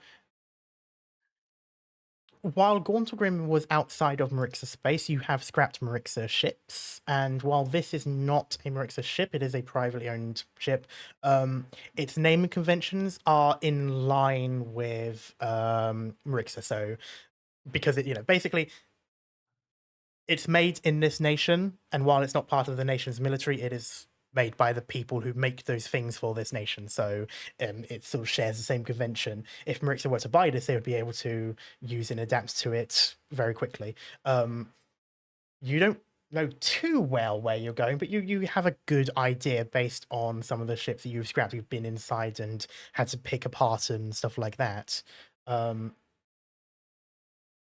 for Kelric and Kiri, you generally just have a more innate sort of idea of where these things are supposed to be. And Kelric, this is familiar to you. Oh. So you understand your way around vehicles like this and ships and such.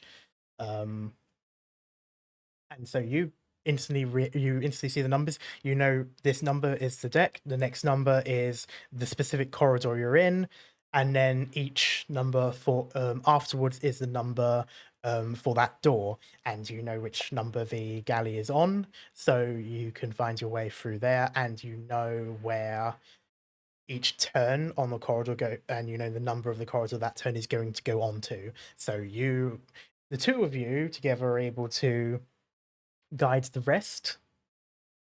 And yeah, you get to the galley, and it's just sort of an open thing. They're serving lunch at this time of the day. It's just a standard sort of like mashed potato, meat, and some sort of sauce, and sort of typical like ship galley food. Essentially, like it's nice. People who work on ships always have the nicer stuff. But it's also like, it's like it's not like super good or anything like that. It's just standard sort of cafeteria food. Edible is nice. It's and yeah, like there are people who work in like ground forces and stuff that would be jealous of this, but it's like, yeah, that's that sort of thing. There's a few like TV screens around. They've got the news playing at the moment. Muted. It's just to see. So you're sort of watching like the thing that sort of like scrolls from side to side with news bits, and you can sort of like see like footage on the screen and stuff. It seems to be local news, so it's just on the planet, and occasionally you see like clips of like firefights. So in this sort of like dark night sky, they see like the flashes of light and like tracer fire or laser fire going around. And it seems to just be talking about the ongoing conflict. At the moment, it's still like it's far enough away from the population zones that it's still just news and not like, oh, you should evacuate and things like that.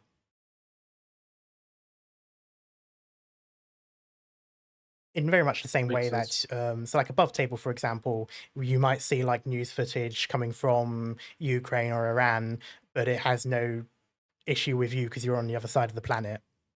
And it's very much that same sort of thing. Like, these are happening on other parts of the planet. The cities are still far enough away. Makes sense. Mm-hmm. But with that, though, you eventually hear it's a bit more muffled, but coming from this ship, it's still loud. You do hear another burn. And it's one does it 3 times. That's basically to call people back to the ship if they're still out of the ship, still out in the city. And about 10-20 minutes after that, you feel a rumble underneath, and it takes you a moment, but eventually looking out of a view screen that's acting like a window, you see that this ship is actually moving. You didn't notice it at first because this ship is so large that you don't have that same sort of push-pull effect on your body. Oh shit, okay. So it's kind of like how, for example, in airplanes, once you're high enough, it doesn't feel like you're moving. Yeah. This land ship is big enough that the sensation of moving is gone, because, like I said before, this ship moves slowly, but it's so big that it traverses a decent chunk of distance within that movement. So it doesn't feel like you're moving much, and because it's not on water, you don't have that bobbing up and down sensation either. For now. So don't give me ideas. Please don't give Karma that kind of idea. I would probably cry. I don't think the ship is made. The ship is not made for water. But funny. It could be, but Stop it. Could I give like a perception check around to see if there's any like valuable components that might not go immediately known if they're missing, but I'm not going to be taking them. Do it. So we have another criminal on our team, huh? Oh yeah, I just wanted to actually bring up. I do have a class feature. I think. Not sure if you remember that one, Karma. I will remember if you give it to me by name. Themed knowledge. What was it called? Sorry. Themed knowledge for my pickpocket class. Yes. Yeah, it reduces the DC of perception checks to search an area for valuables by 5. Okay. Oh my god. All right. Damn. Roll perception.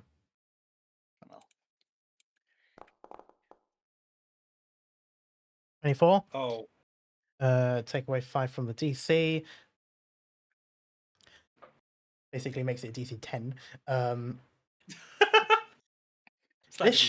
This ship is the valuables. Like every part of it is high-end equipment that's being used to make it.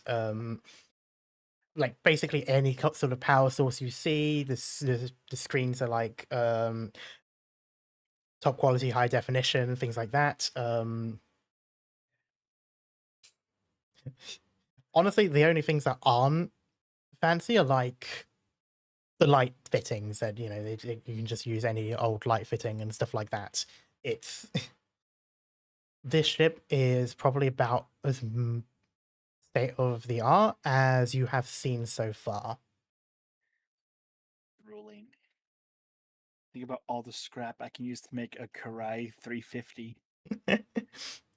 Because like the capital ship from the Gidderon Authority is probably about as close to this as you have experienced yourself, but that ship was still made by the Gidderon Authority, which are primarily goblinoids, and so it's still like a little bit rougher on the edges, but you could respect the quality of the advanced systems and such that were being used. This one has both that and the more sort of sleek designs inside and such. It also seems old, so the ship has been kicking for a long time, and it's one of those that was made to last. At least 20 years, if I recall. Well, that was his tenure, and by the sounds of it, the person that Fox had, Fox in form of Renee had spoken to, was in charge before him. And that could have been a few hundred years because she was an elf. Yeah, because I did say middle age, but middle age for a half elf is still like 800 years old. Yeah. Well, 800 I think is for elves, so half elves I think was not literally half, but it is like in the 400s is sort of like your old age and stuff like that. Yeah. So it's probably like 250 or something like that if it's like middle aged. Most likely, 250. Yeah, they usually live. From what I remember, like 180 years is like the high end, which made me sad to remember that my character's mother, who was an elf in that campaign, would outlive their kids. Yeah, another a player that I was playing with before when I was in a D&D campaign made that realization as well, and I was like, oh. Regardless, if I notice some parts, maybe I can lift for a quick small profit or upgrades. You notice Probably a lot of not going stuff. fast. I'm going to say everything has its function. So if you were to pull it out, it would be immediately noticeable that something is going wrong. Okay. It was like a squig removing a thing from a light. Yeah. Fair. Yeah. But eventually,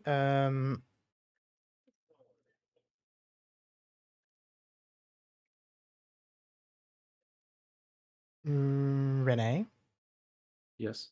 on your own device. I was right. Okay.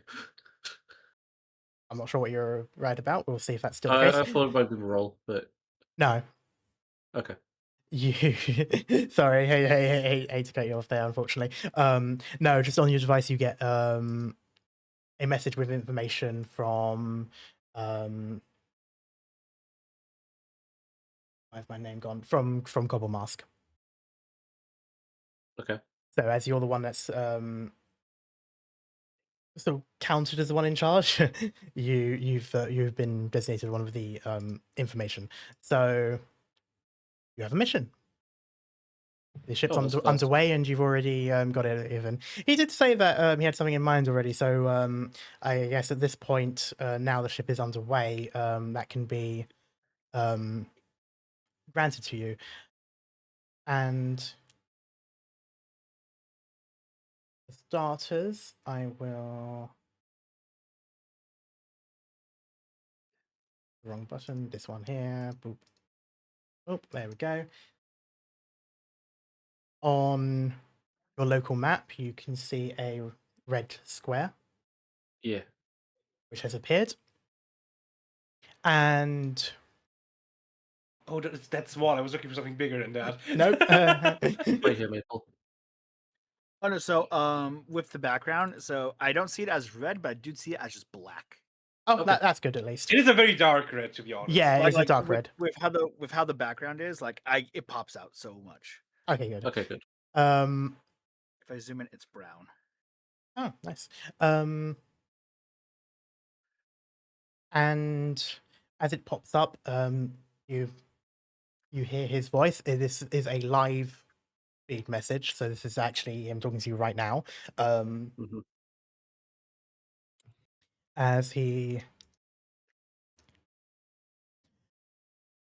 basically says, all right, so some communication equipment that's dotted around has gone dark. For context, this planet has a number of communication hubs. These aren't buildings, these are more so just individual small receivers. From time to time they go down, however this one went down suddenly. We believe a sabotage attempt has been made. Why does this feel like the start of a COD mission? I'm sorry, it's just like, you know, if I just like doing like a rundown of like all the details of the mission. You mean my con mission? Or do you mean COD? COD. COD. Okay, yeah, I see what you mean. Honestly, not too far off, and it would kind of look like that because most COD missions kind of had like the interactive map and all that. It wouldn't be too far off. Oh, I remember, yeah. It really would not be too far off of that. Basically, is he continues to say in this specific region there are two relays that face each other. This is by design due to a black zone in this region, a lot of electromagnetic interference. Both have to be aligned in order to make the signal output stronger. We're not entirely sure what to expect, however, you can expect some kind of Gidderon strike team and a sabotage team together. They like to roll in pairs so that one can protect the other if need be. This region is currently being hit by a snowstorm. We can move in, but our sensors will be very limited, so we will be instead sending you by bike. Was in motorbikes? Yeah, hover bike. Let's fucking go. Hell yeah. Nice. Oh yeah. I love these. You make your way towards the outskirts of this region and then disembark. Once you have finished, you'll be able to recall them and they will automatically make their way towards you. Okay. Damn. What is the ice thickness? Should it be treated as ground or is it a hazard? The ice in pretty much most of this rock is going to be as deep down as you can imagine. You should not have to worry about falling into water. That said, there are a number of tunnel systems, think of them like caves and such, that move around, well, that sort of snake around under the ice. We're not too sure what causes it, probably some thermal venting and other volcanic activity that comes from the mountain ridges, but it's unlikely that it's unlikely that you'll have to worry about there being enough risk of something collapsing into those. They tend to be relatively deep down. And any dangerous wildlife we should be aware of? I know the temperatures are low, but you can never be too careful. This moon does have one kind of creature, though they don't really show themselves much. I can't really give you much information. I don't know much myself in that regard. Chances are it's most likely a myth. Reassuring? Yeah, I can't give you much more than that, I'm afraid. At best, they're so rare that being considered a myth means it's probably nothing to really worry about. At worst, it's most likely some kind of large fauna, though in the years that I've worked here, I've not seen anything like that. There's the occasional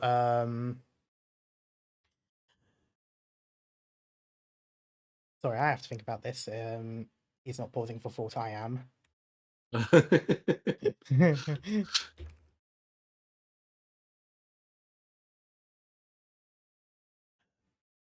There are, on a smaller end,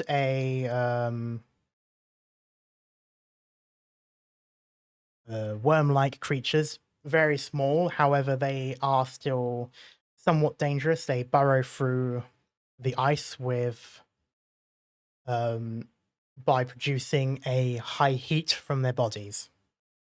They tend to move in larger swarms. This won't be too much of a problem for you, as this is more of an underground thing or under ice thing. But if you ever do see them off like the side of ice cliffs and such, be careful of those. If they land on you or hit you, it will burn through skin and clothing. They are that hot. They are made to go through compact ice. Right, so living torches. Pretty much. But again, small. Their main threat is that they are in groups, but again, underground. So for this mission, you won't be seeing those. Highly unlikely. I won't say impossible, just in the sense that it's. Don't worry about it. No problem. We'll let you know how a mission goes and knowing our luck, what the mythical creature is. You can find it. I would certainly love to know myself.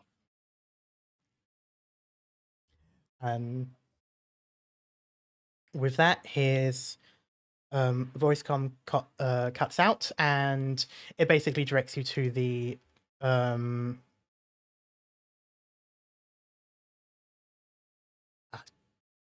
sorry, I just saw the image of that gnome in the thumbnail.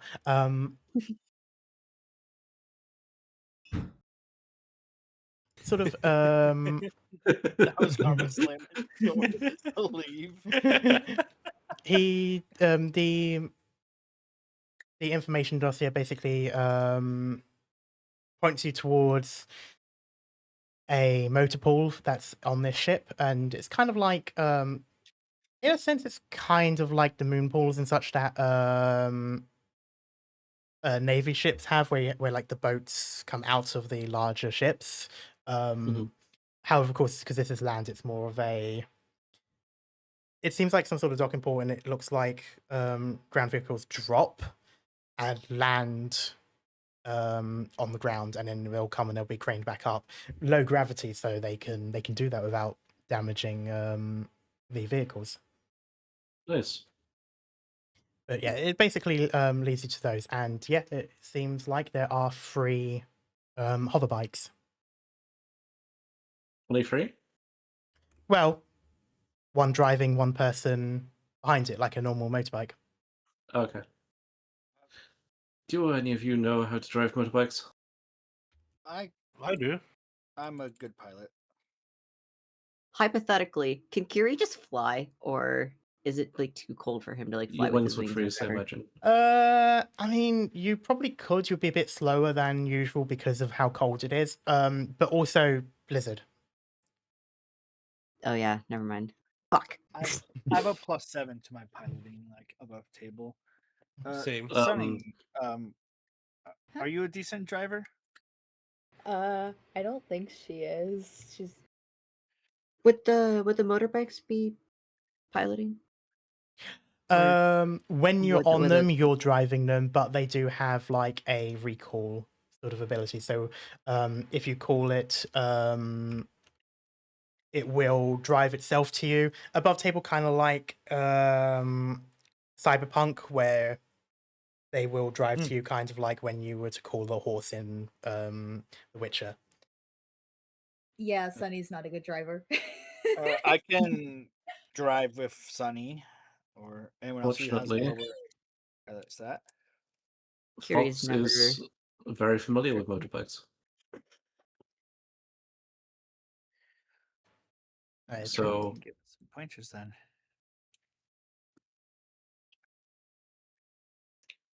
So we got 3 bikes. There's 5 of us. That'll be 2 with people in back, 1 without. How do we want to split it? I can go with Kiri, I guess. Okay. Wait, is Keller driving it, or whatever you prefer? Kiri's never driven a motorbike, so he probably wouldn't drive this. Then he'll handle it. That's fine. Okay. Okay. So Keller can carry Sunny and Pebble and Fox and Hearn. Yep. Fitting for Fox, the leader. Okay, just want to go with Fox together. It's Renee and Fox are on a bike. Yeah. Yeah. Where's yeah, Kira, there we go. where's Kira going? It's Fox and Kira? Ego. Oh, well, Kira usually straps to my back, but Okay. he could do whatever.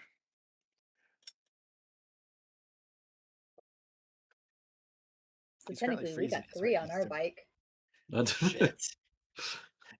Hopefully, we don't get pulled over. That would be a ticket. Oh yeah, in the middle of a blizzard on an ice lake. Yeah. Knowing our luck. Or can I think that's the marching order. Okay. Okay. In which case, you're able to. At this point, you'll sort of be like around. Yeah, you can see my GM thing. Yeah. Be around in the middle.